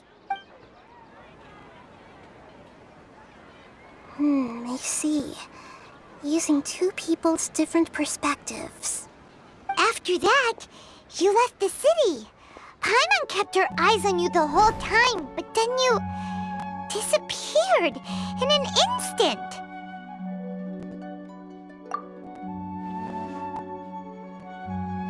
No way! Paimon was watching you with the fullest attention. What's your perspective, Traveler? You sure you don't have any memory of this? I guess that explains everything. You also lost your memories the last 2 times you tried to leave the city. Those days' memories can't be awoken. So, if we leave the city, our memories will be completely erased? It really sounds like something big outside of the city is being hidden on purpose. But this way, we'll also never discover what's outside!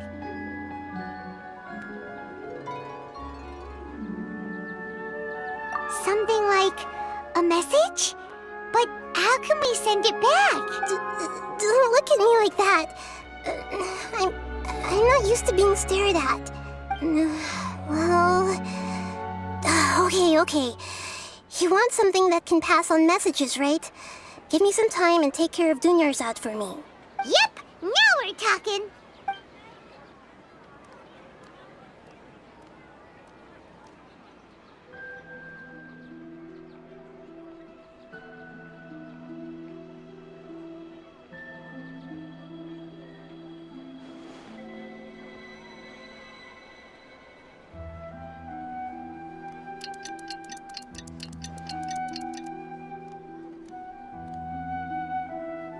I'm done.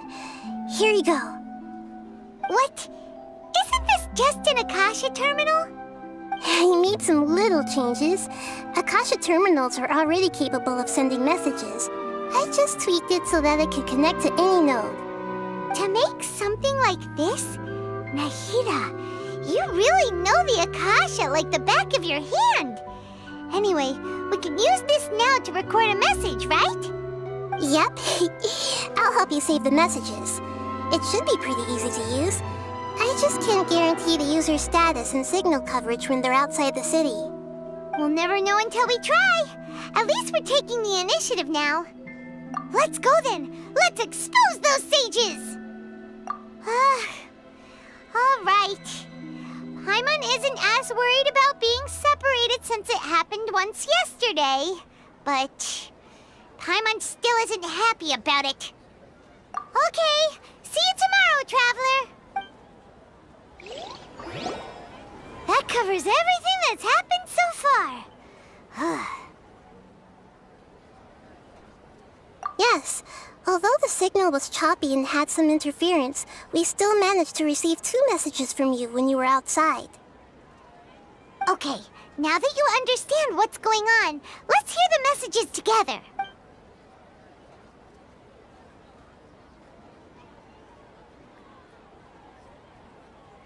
Can't go back. There are countless spaces here. Our Sub-Zero's festival in Sumeru City is just one of them. I've entered another space. Before me are flowing sandstone and howling fish. Impossible and surreal sights. All these spaces are empty, except for the occasional ones that contain mute puppets rather than people. I can't sense any human presence.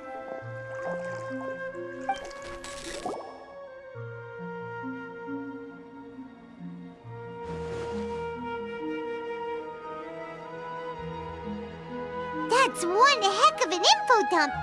It sounds like you left the Sumeru city space when you set foot outside of the walls. But everything looked completely normal when Paimon was looking out from the inside. That's unbelievable. And if we take your word for it, the other spaces all had very weird contents. There's another part here. I only received it last night. These spaces have been disappearing, one after the other, absorbed by something like a sun in the sky. And now, even the final space has also disappeared. Behind me, a lot of spaces just appeared again from thin air. I get it now. Those spaces are actually...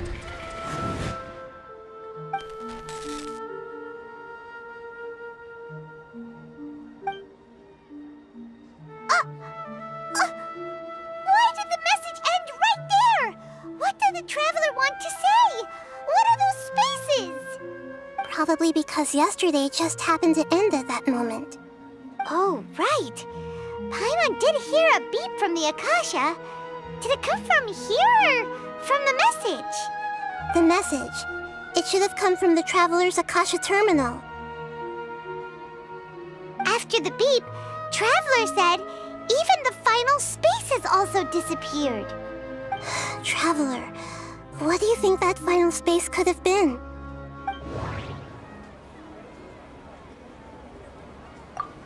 All the bizarre spaces I saw outside the city had one thing in common: a lack of human presence.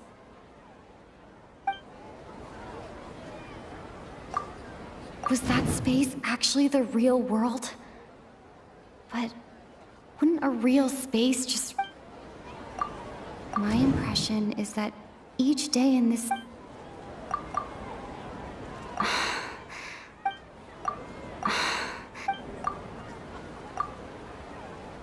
Oh, so that's what it is!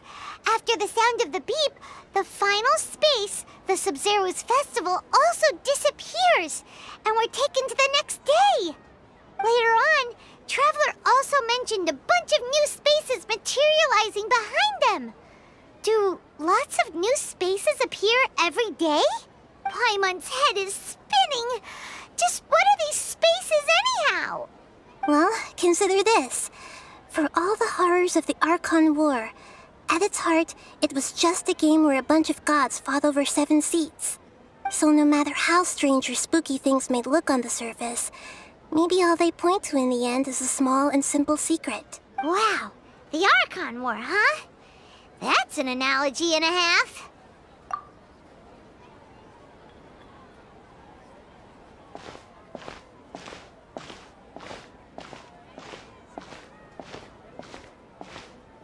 Hey, where are you going?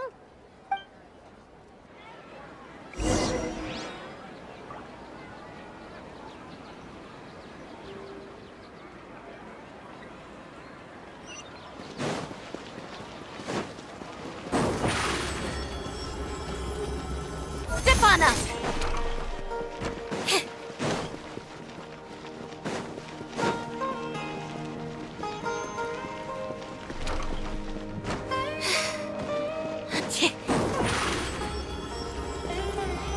Surprise!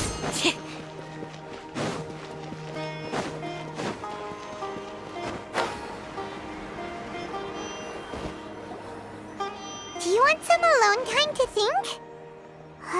All right then, Paimon won't disturb you.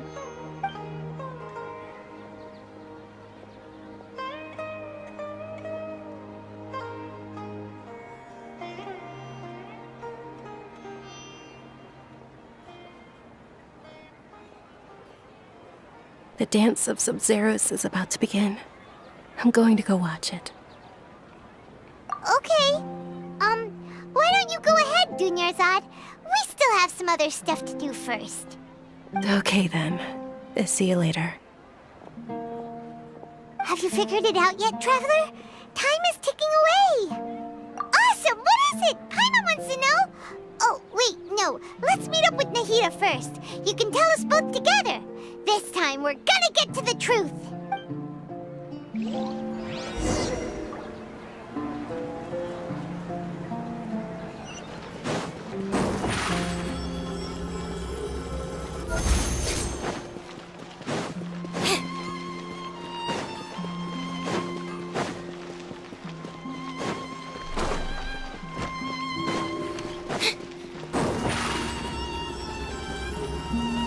here!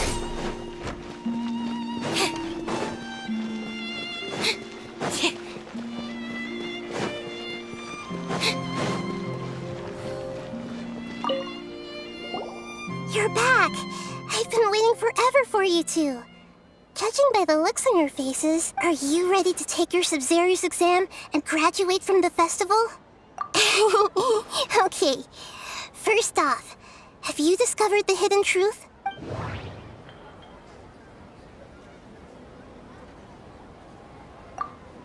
All the bizarre spaces I saw outside the city... Those spaces remind me of... dreams. Like the one I had in the NVIDIA forest. Except, these have no sign of human presence. The moon, illusions, and... People in Sumeru don't dream. What a strange phenomenon.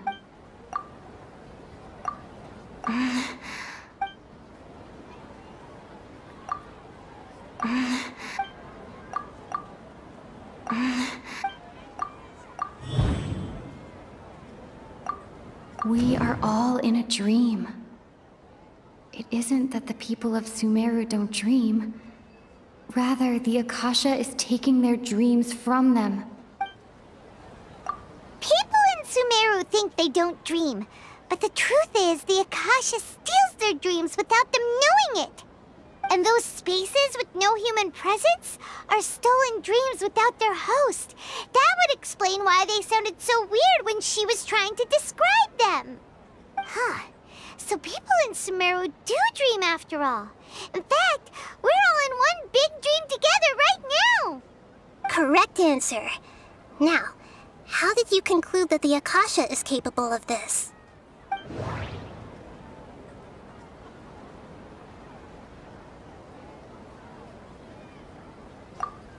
The Akasha relies on the power of a gnosis to operate. It is the manifestation of the God of Wisdom's power. It compiles the wisdom of the entire populace, and it grants knowledge to the people. Oh, okay. Those dream-controlling creatures in the forest also get their power from the Dendro Archon, right? That would explain why the Akasha has the ability to control people's dreams, too. But is stealing everyone's dreams really how the Akasha compiles their wisdom? Isn't there anything more to it than that? Dreams are fantastical, complex, and full of imagination. People's brains are the most active when they're dreaming. In other words, dreams are rich bundles of human wisdom. So in other words, the complete opposite of how Hypatia understood it. Paimon remembers her saying that the sages think dreams are foolish delusions, and the fact that no one dreams is a blessing from Greater Lord Rukkhadevata. So it was all a dirty trick? The real story is that the sages from the Academia are using the Akasha to steal people's dreams for their own use, huh?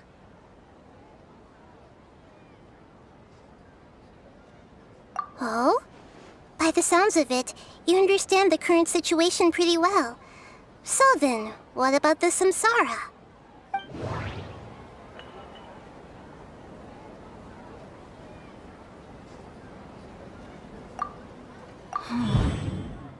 Those spaces kept disappearing.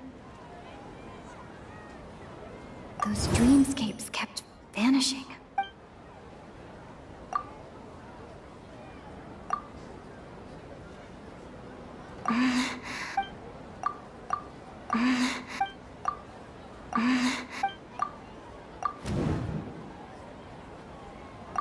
Correct. The Akasha is keeping each person's brain in a constant dream state, but also separating their consciousness from their own dream. Their disembodied consciousness is placed inside the collective dream of the Sub-Zero's festival along with everyone else's, while their now vacant dreams are harvested by the Akasha. No one is any the wiser as another day passes in the dream, and so begins another samsara cycle. People wake up to yet another dream about the Sub-Zero's festival. The dreams that belong to them are once again harvested by the Akasha. And so it continues. So, this is like a dream factory, and the Akasha is a dream harvesting machine. Did Paimon get that analogy right? Very good, Paimon. Using analogies well is an excellent habit to get into. Okay, so that beep we keep hearing is actually from our real-life Akasha terminals. Taking off our terminals in this dream doesn't do anything. All right, last question. Who am I?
They say that alchemical divination is the Dendro Archon's divine revelation.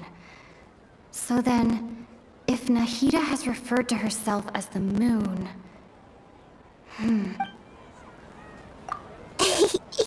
So you noticed. I thought that one would be the hardest question. That's why I put it last.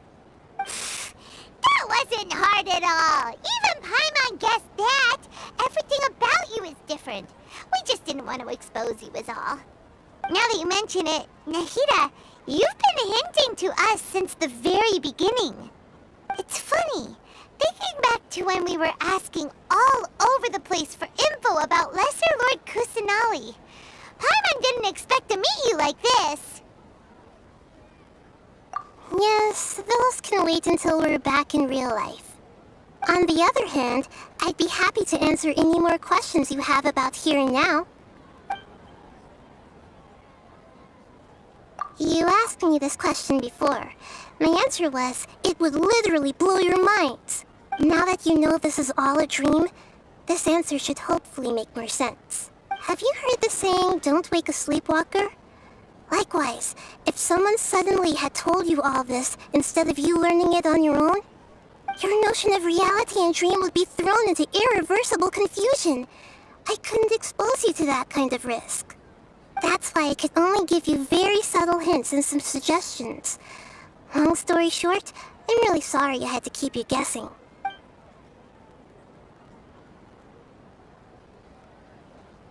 Firstly, this dream we're in is completely based on reality. People have already experienced this Sub-Zero's festival, so it would be very difficult for them to find anything that strikes them as surreal. Secondly, you're probably wondering why people don't have any memories from earlier samsara, right? That's because people don't remember their dreams most of the time anyway. And in any case, their actual dreams are being taken away from them by the Akasha. So whenever they wake up in this dream of the Sub-Zero's festival, they don't remember anything from their previous identical dream. That reminds Paimon. Traveler had a dream when we were in the NVIDIA forest, but couldn't see what it was about after waking up. Is that an example of what you mean? Yes. Only after receiving the blessing of Dendril can a person gain the Dendril element's dream-enhancing power. That explains the feelings of deja vu. Meanwhile, everyone else has no idea that they are in the Sub-Zero's Festival Samsara, while their dreams are stolen from them over and over again.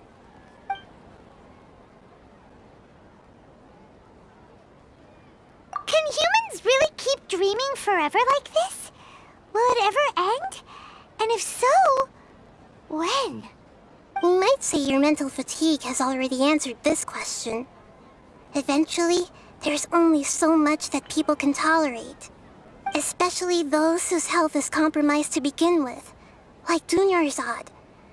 This relentless exploitation takes an even harder toll on them. People's lives are at stake here, and nobody knows a thing! We've got to put a stop to this!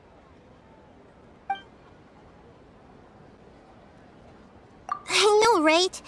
Why did they have to base this dream on my birthday? Could it really just be a coincidence? Even you don't know the reason? Wow, now that's strange. The Academia sages are determined to harvest lots of dreams in a short time, no matter the cost. They have to be up to no good. Unfortunately, I don't know anything about it. Traveler, do you have any information?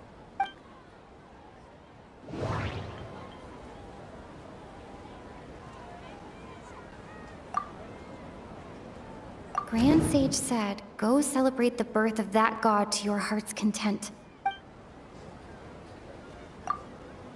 Those spaces remind me of dreams, like the one I had in the NVIDIA forest.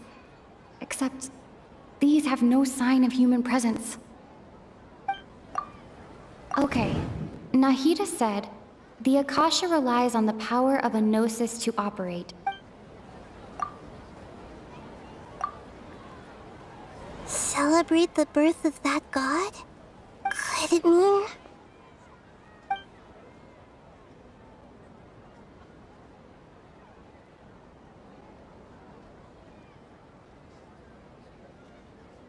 I know, right? Why did they have to base this dream on my birthday? Even you don't know the reason? The Academia's Traveler, do you have...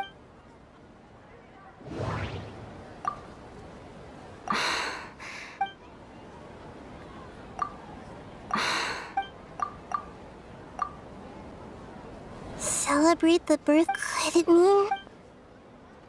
deceiving the people of Sumeru with no regard for their safety? No matter what they're trying to do, this is unforgivable. After we end the Sub-Zero's Festival Samsara, we have to look into them. How can the sages of the Academia do this behind their Archon's back? This is ridiculous! In the end, I'm just the moon. The real sun is long gone. A sun and a moon? Nahida's talking in riddles again.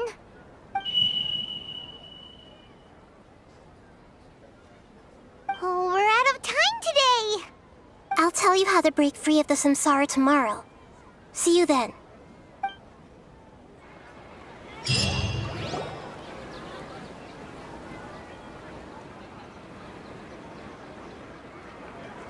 morning, Nahida. Wait. Now that Paimon remembers everything, should we instead say good morning, Lesser Lord Kusanali? Hey! What's wrong, Nahida? You don't look too good. I'm afraid that what you're thinking right now is correct. Did Dunyarzad already disappear? No way! Are we too late? The real Dunyarzad's consciousness has indeed disappeared. It can no longer endure the constant dream harvesting. Paimon can't believe it. Wait, so what about that other Dunyarzad? Just what is she? Is she also going to disappear? She's actually something like a puppet, but not completely. The real Dunyarzad's consciousness could no longer keep playing her role in this dream. So another Dunyarzad appeared to replace her in the dream. Just like the grass and the trees, that Dunyarzad is just a building block of the dream that helps to keep it going. But personality-wise, she's nothing like the real Dunyarzad. Puppets are stiff and can't copy a living person's vitality. After all, they're just there as filler.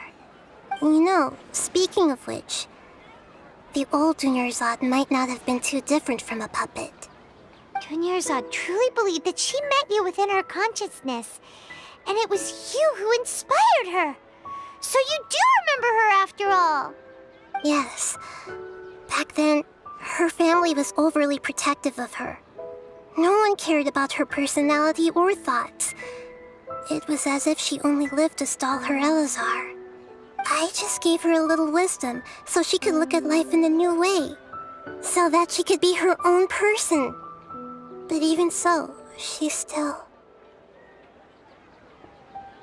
far from it. I'm still a long way off from being a real Archon. I couldn't even save her.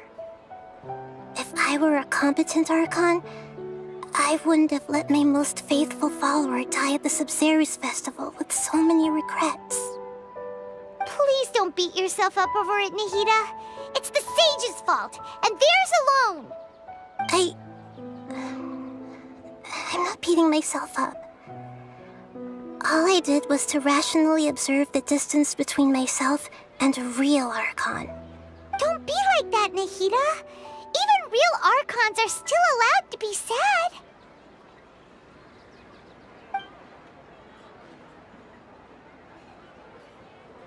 To prevent more tragedies like this, we must end the samsara as soon as possible. Great, but how do we do that? Although the Sub-Zero's festival dream is under the Akasha's control, only humans can dream. Even the Akasha is unable to create them. That means this dream belongs to a host who created it. Huh? So, how should we find that person? Well, if this is someone's dream, then everything here must come from deep within their consciousness. Which means, with the power of imagination, they can change anything in this dream. Imagination? What do you mean by that? Imagination means breaking through what you perceive as normal. Like when the server at a tavern brings a plate to you, you'd naturally assume that food is on it. However, if you're the dream's host and you become aware that you're dreaming, when you imagine gold and more on the plate, the dream will respond in kind, and the server really will bring you gold and mora. But right now, our host is unaware that this is a dream. No matter how many times they're served, it will always be food. Find some way to make that person realize that they're dreaming. Usually, once that happens, the person will wake up and the dream samsara will be broken. How are we going to find them, though? If it could be anyone, it'd be like looking for a needle in a haystack. And even if we did find them, how are we supposed to make them realize they're dreaming? After all, like you said, don't wake a sleepwalker. It's extremely difficult, yes. But the only ones who can do it are you two. Remember, everything you've achieved up to this point has all been for the sake of finding the host and ending the samsara. As for me, during this time, I'll be out of town. Out of town? Are you going to that place full of dreams where the Traveler went? Yes. I want to try something. There must still be a small wisp of possibility. Hurry and go. Dreams are supposed to be fantastical, romantic, and full of pleasant surprises. Unnecessary things like this samsara need to end.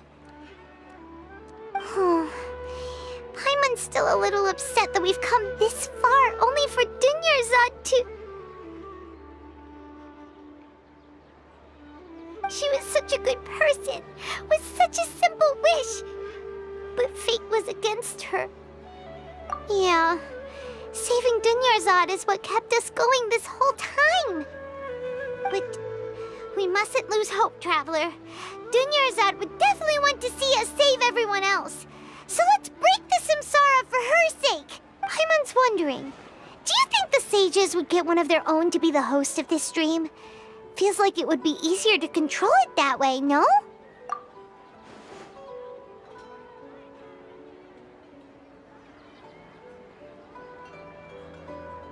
Huh. That's true.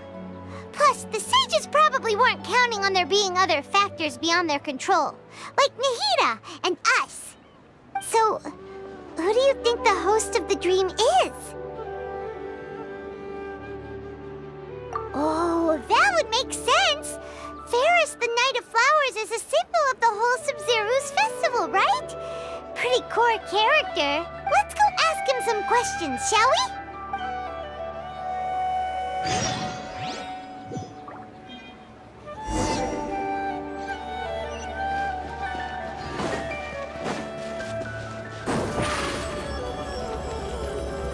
Surprise!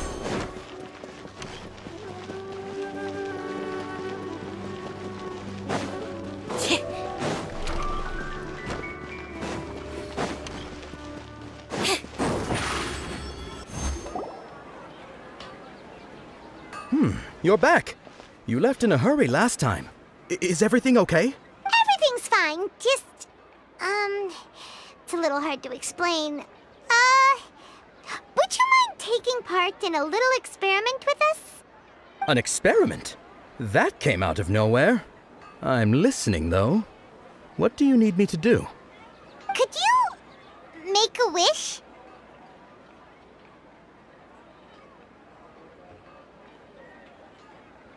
You want me to make a wish?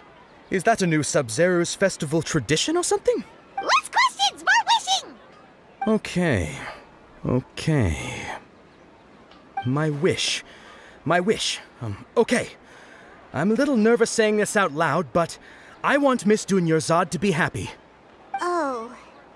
I noticed earlier that she looked a bit down, and she wasn't really talking to anyone. She just doesn't seem like herself. She's always so gentle and kind, and all the kids love her. I've also wondered if the reason she asked me to be Ferris Knight of Flowers is because I'm special to her, or something. So, you have a crush on Dunyarzad? Oh, is it that obvious? After what I just said, I guess it is. When she placed the hat of the Knight of Flowers onto my head, she said to me, I want everyone to have a happy Sub-Zero's festival. What she didn't realize was that I'm not that interested in how everyone else feels. In that moment, I just wanted to be her Knight of Flowers for the rest of my life. 50 years, 100 years, I'll serve her till the end of time. Okay, yeah, that was a bit much. Felt like the right moment to get it off my chest, but that was pretty embarrassing. Okay, I'm ready to make my wish. I would like Miss Dunyarzad to appear in front of me right now with a smile on her face. Here goes. Please come true. I'm gonna open my eyes. Oh, you're... What? Fucky? Sorry, but only one portion of Yelda candies per person. Back home you go. Nice try, you two. Anyway, never mind. I don't need to see her appear right in front of me. As long as she's happy. Guess he isn't the host of this dream after all. Should have expected it wouldn't be this easy.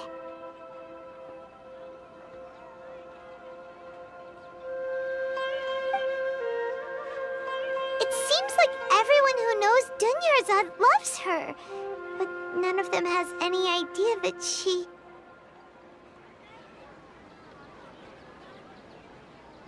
My lady, step back.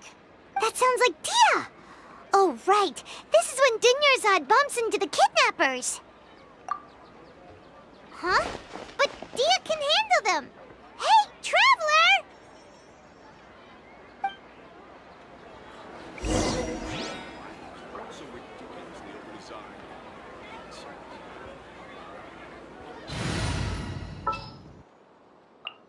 May knowledge guide you. Just sharpen my...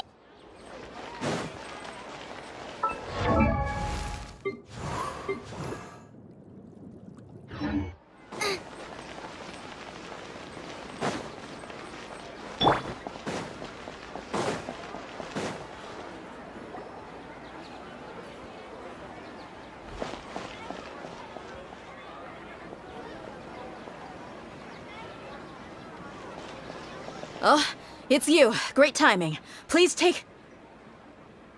Hey, this is my job. The homie Yannis pay me, not you. You... fine, all right. Knock yourself out. Why are you so worked up anyway? It's not like I don't trust your fighting skills. Anyway, watch yourself. So you got yourself some backup. Suit yourself. You're going down! A new punching bag. Rain outlines your fate. Bow your head.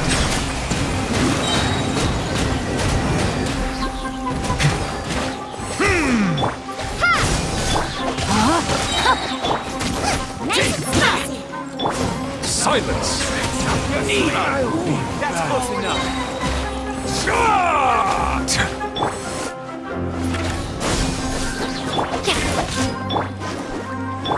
Law of the jungle! I'll be back. Propagate!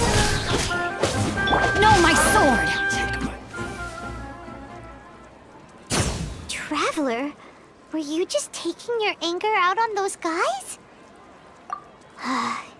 You and Nahida both. Dunyarzad wouldn't want to see you two like this. Oh, and speaking of her, Paimon just remembered something. Remember how during the first Sub-Zero's festival, before the Samsara started, we came here with Dunyarzad because she wanted to pick something up? She said it was because she had forgotten something. Okay, so Paimon's memory is working so far. Anyway, Paimon also remembers that she is staying somewhere around here. She pointed it out to us the night before the Sub-Zero's festival. Yeah, even if it's only a tiny clue, it'll probably still help us more than this needle in a haystack search.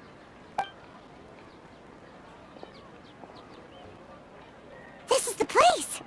It's rude to enter other people's spaces without permission, but desperate times call for desperate measures! Hey, the windows are unlocked! Okay, Paimon's gonna take a peek inside.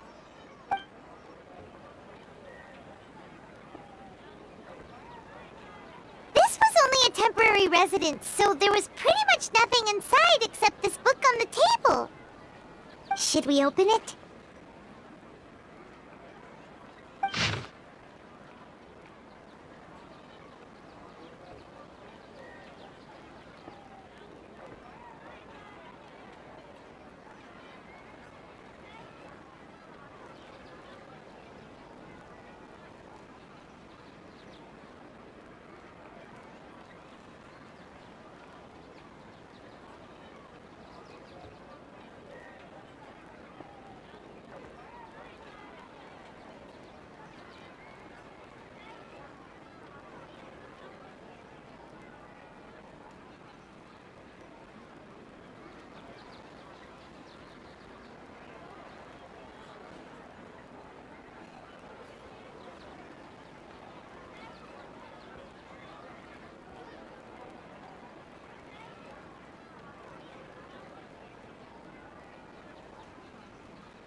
Wow, Dunyarzad wrote all all of this?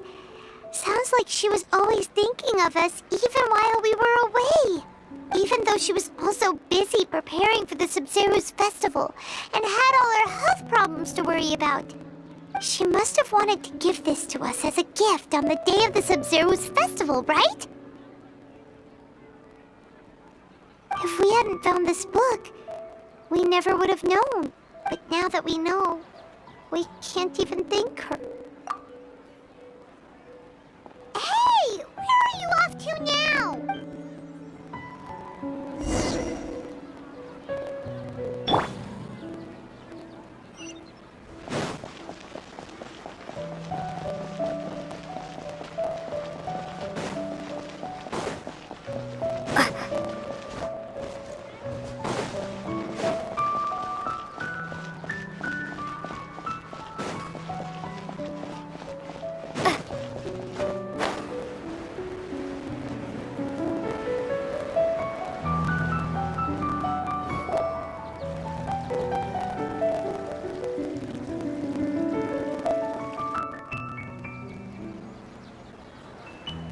It's Dunyarzad's puppet.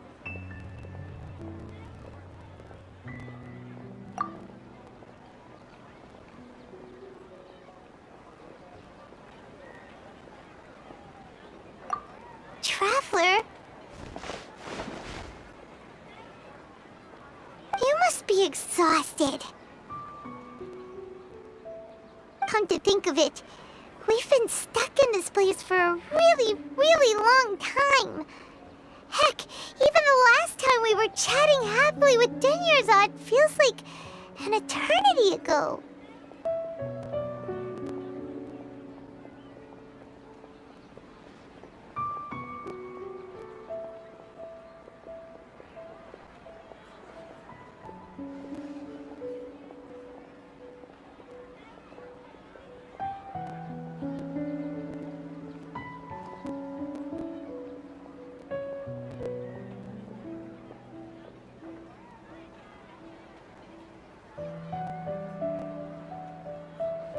Paimon still remembers when we were sitting here, and the way her eyes sparkled when she talked about Nilu's Dance of Sub-Zeros. There will always be frustrations in life, but I know that the point of living is not to leave behind any regrets.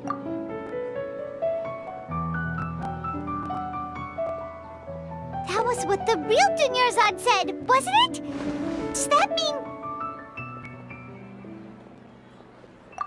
Yes, Traveler. What is it? Oh, so she's still just a puppet. But just now, how come... What? Where are we going this time?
If you continue to resist, we will have to order an investigation into every single event organizer. The Grand Sage has already granted you much leniency. I advise that you exercise tact. How did things turn out like this?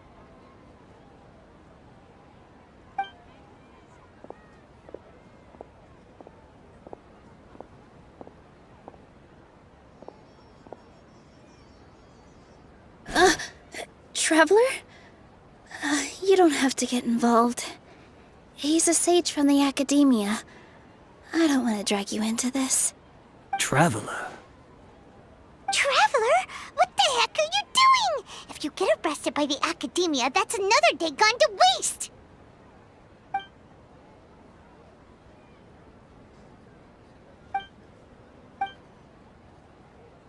Wait, they're not reacting. Have they been scared stiff? Oh, of course! If this is the sage's plan, they wouldn't put themselves through this. So they're just substitutes. What is this? What happened to the Grand Sage and his entourage?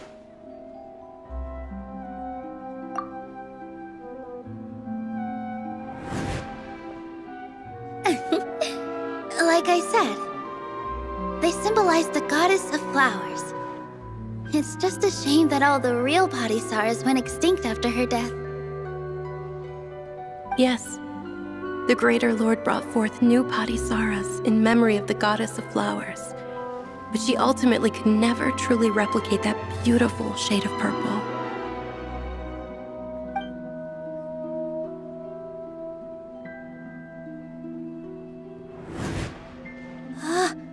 That beautiful shade of purple. Aren't these flowers real Padisaras? Just like the ones from the legend? I didn't even notice. Dunyarzad, did you find these? But didn't you just say all the real flowers went extinct after the goddess of flowers passed away? So, how? Yeah. What's going on here? Huh? You guys are acting weird. But okay, I'll try.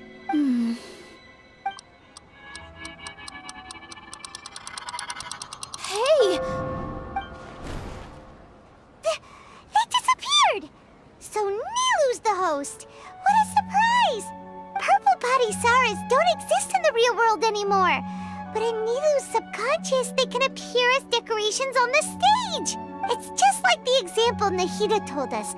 People assumed there will be food on a plate, and Nilu assumed there would be real Padisaras in the flower pots.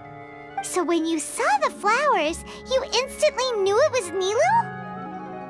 But if we want to end the samsara, we need the host to become aware that they're dreaming. How should we make Nilu realize that? Am I dreaming? Huh? So I'm right. Is this Lesser Lord Kusanali responding to our celebration of the Sabzeruz festival? Wrong guess, but you aren't completely wrong either. The point is, what made you think this is a dream? As far as you know, people in Sumeru don't dream, right? Yeah, but have you heard the tale of the first sage? To prevent a calamity, he went on a journey to find the Dendro Archon. Ooh, sounds familiar. Dunyarzad told us a story like that when we first arrived in Sumeru City. So it was about the first sage, huh? Yep, but in the part you heard, he hadn't become the first sage yet. There's more to the story. His piety and wisdom were acknowledged by the Dendro Archon, and she finally gave her blessing to him.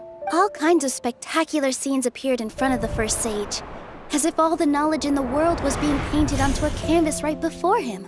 He was captivated. After who knows how long, he mastered all the knowledge he could comprehend. Afterward, he said to the Dendro Archon, "I miss my parents, my wife, and my children. I've been away from home for far too long. They must be worried." The Dendro Archon smiled. The next second, the sage found himself lying in his bed, as if he had just woken up from a dream. His wife lying next to him said, "You're off to search for the Dendro Archon today, aren't you? Have a safe journey, my love." In the end, the first sage took care of many disasters in Sumeru City and founded the Academia. What a happy ending. So, the first sage was dreaming ever since the beginning of the story? He never went on his journey? Yes, but his faith and determination were conveyed to the Dendro Archon, so she blessed him in the form of a dream. Paimon understands where you're coming from now. That's a really interesting connection. But we really gotta wake up soon, like the sage in the story! I see. Well, it just so happens that today's Sub-Zero's festival is almost over too.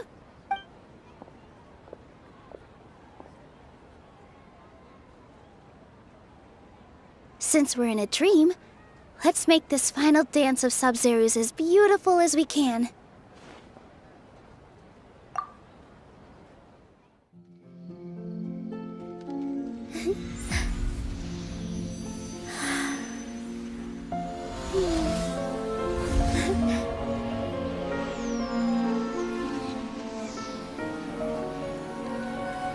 The wait is over, everyone. I dedicate this to our god, the dance of Sub-Zero's.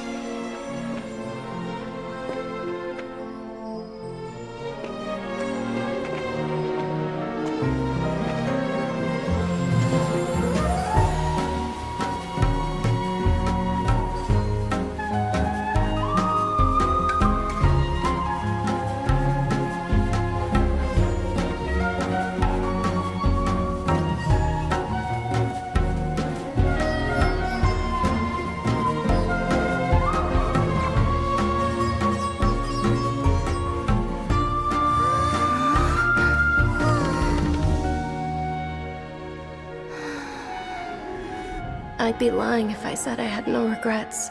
I would have loved to see Nilou's dance.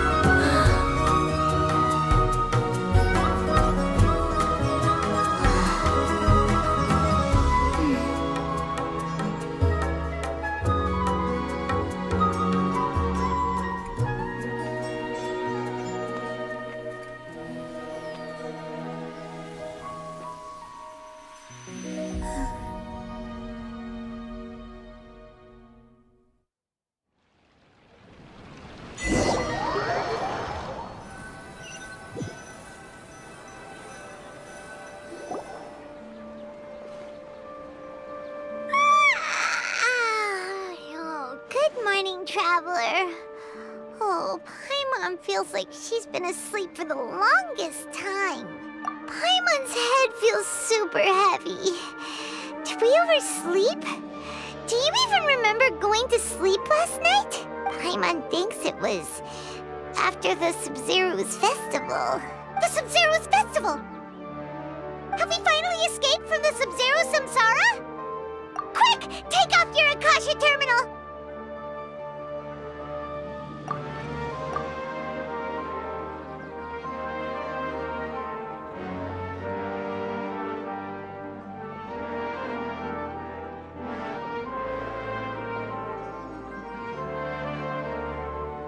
She's not in her room. What happened? Huh? What usual spot?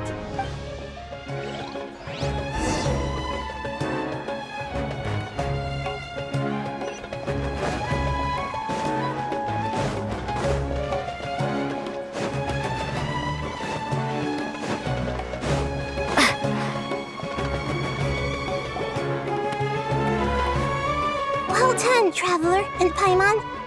And thank you, Dunyarzad, for organizing the Sub-Zero's festival for me. I'm sorry, who are... Dunyarzad! You're okay! Oh, don't scare us like that! Oh, Traveler Paimon. I have something amazing to tell you.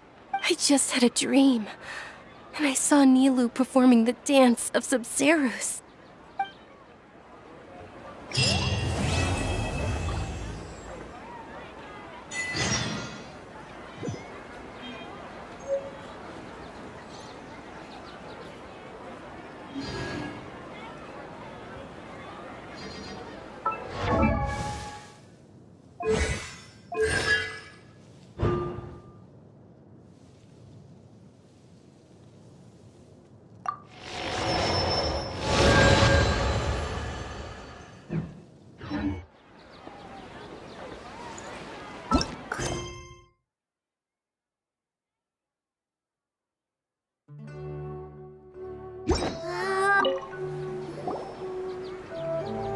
You're actually Nahida, aren't you?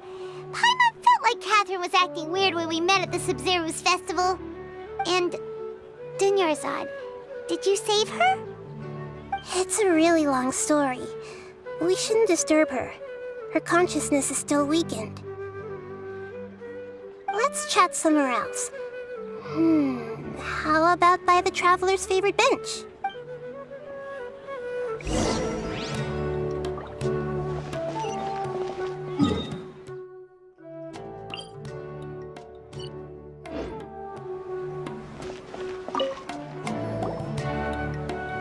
What's going on? Why are you two so excited to see me? Hasn't it only been a night? It's actually been much longer than that. Oh? Strange. Was I really asleep that long? No wonder I have such a headache.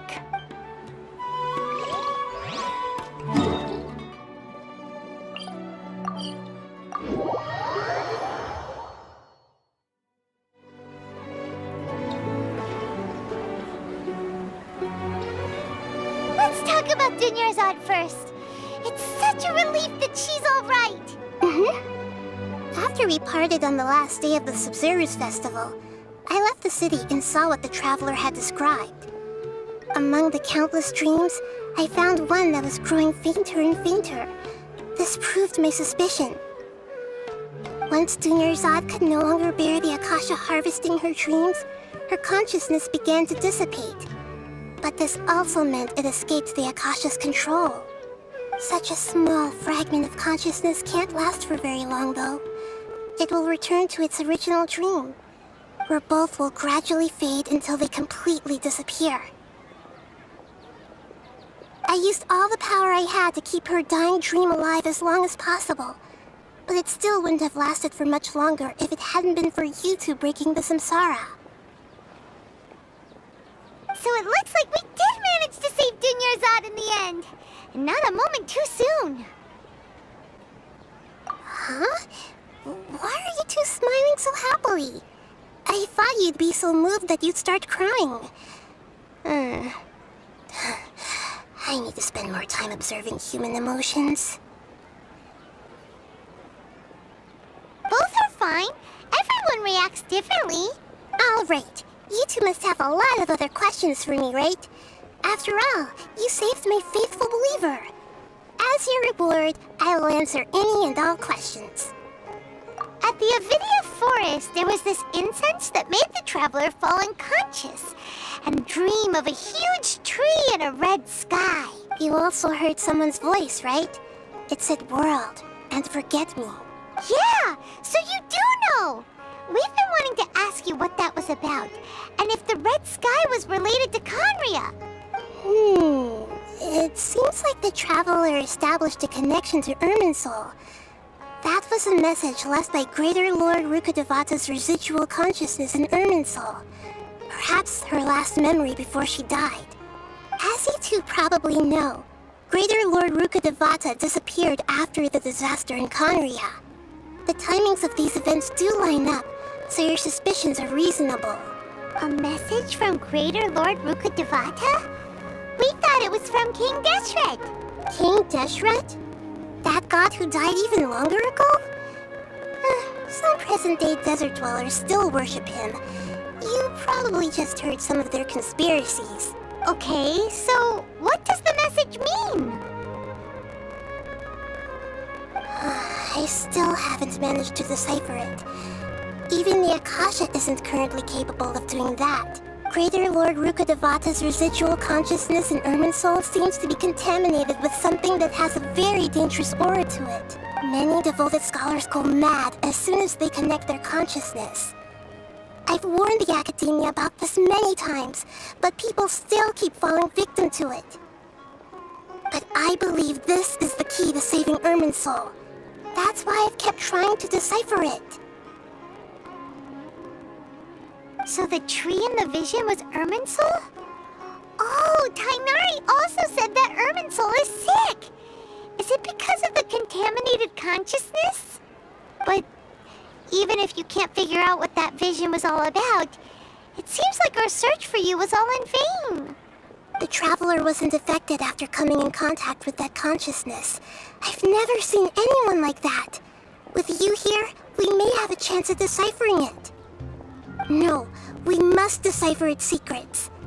I've already eliminated all other factors that might affect Irminsul. This is the only one left. This puzzle has life and death at stake. It could determine Irminsul's fate, as well as Tevat's. To be accurate, I'm using the Akasha as a medium to occupy Catherine's consciousness. How did you do that? Poor Catherine. Does this mean you can also occupy other people's consciousnesses? Theoretically, I can enter anyone's mind as long as they're wearing their Akasha terminal. The Akasha is the legacy of Greater Lord Rukkhadevata. As Lesser Lord Kusanali and the first Akasha terminal, my consciousness has always been linked to the Akasha. I've always respected my people's free will, so I've never actually occupied their consciousness. When necessary, I just borrow this bionic Snezhnayan puppet. Hold on. Did we just learn some deep, dark secret? So Catherine is... No wonder Paimon felt something was off about her. What about your own body? Why do you need to borrow other people's? Don't you live in the sanctuary of Surasthana? That story begins a long time ago. After Greater Lord Rukkhadevata disappeared, the sages found my newly born self and took me back to Sumeru.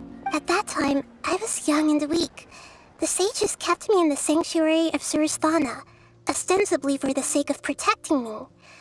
But I've hardly heard from them since. However, I do understand that they had hoped to find Greater Lord Rukkhadevata instead of me, a symbol of her passing. So, the sages basically put their new Archon under house arrest? How dare they! Why don't you teach them a lesson, Nahida? In some ways, they aren't wrong. Greater Lord Rukkhadevata was omniscient and omnipotent. Even after her death, the Akasha is still empowering this nation. And I'm still really far away from being able to call myself the God of Wisdom.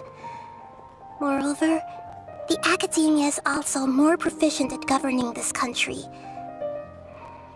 My existence has little meaning.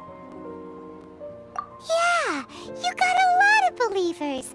Just look at the Sub-Zero's festival. Everyone who showed up truly loves you. Thank you for the kind words. But I honestly don't need physical freedom as long as I can connect my consciousness to the Akasha.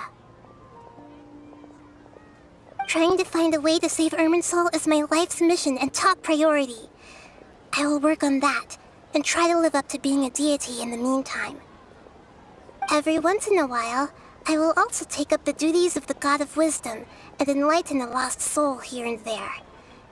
Doing all that should be enough. There has never been any big problems with the Academia's governance of Sumeru. This is the first time I've seen them step out of line. I wonder what caused them to go down this path, and what they hope to achieve. Even though the city's residents haven't noticed anything strange, if the Traveler hadn't broken the Sub-Zero samsara, the situation could have become dire. I tried to do some investigating in the Akasha, but I couldn't find anything suspicious. And all the people of interest seem to purposely avoid wearing their Akasha terminals. I think they're deliberately trying to hide something. Oh, recognized Paimon.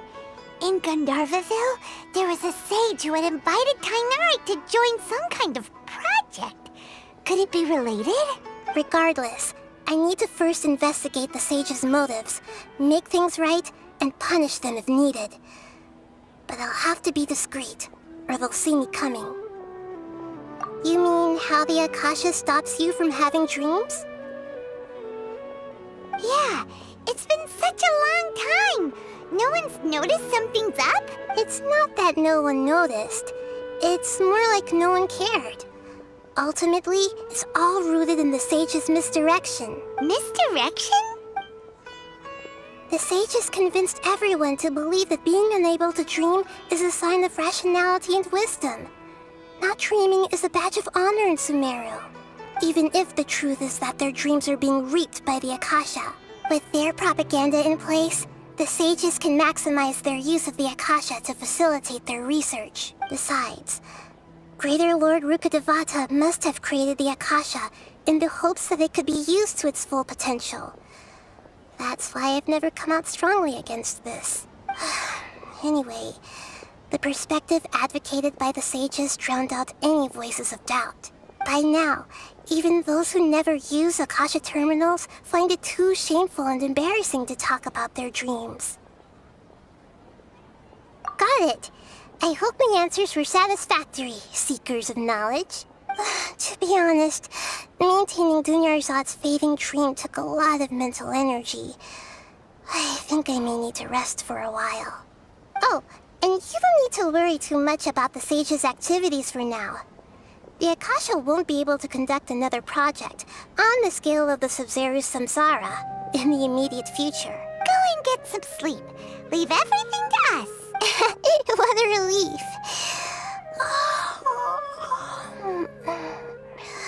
This is truly the most exhausting birthday I've ever had. Traveler? Paimon? Why am I here? Do either of you know? Maybe you were sleepwalking. You know you can't wake up a sleepwalker. We happened to walk by, so we thought we'd wait for you to wake up. I see. Huh. I should visit my maintenance personnel sometime. Oh, I'm fine. I better go. Thank you.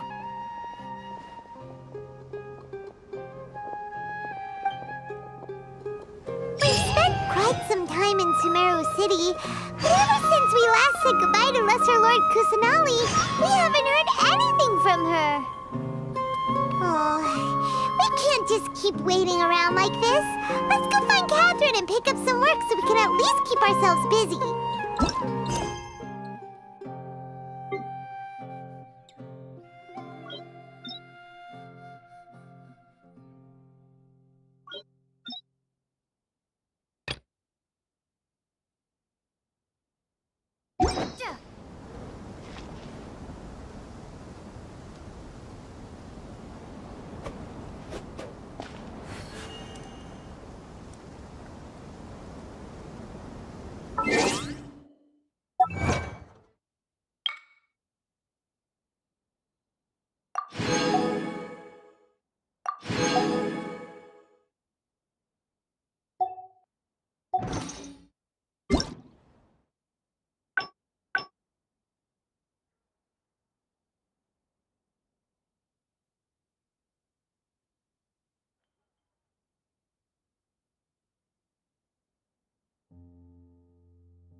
Propagate!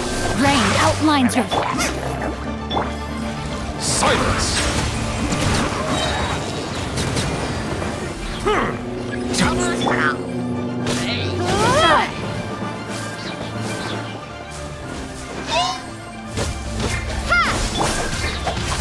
Booba, get them! Bow your head.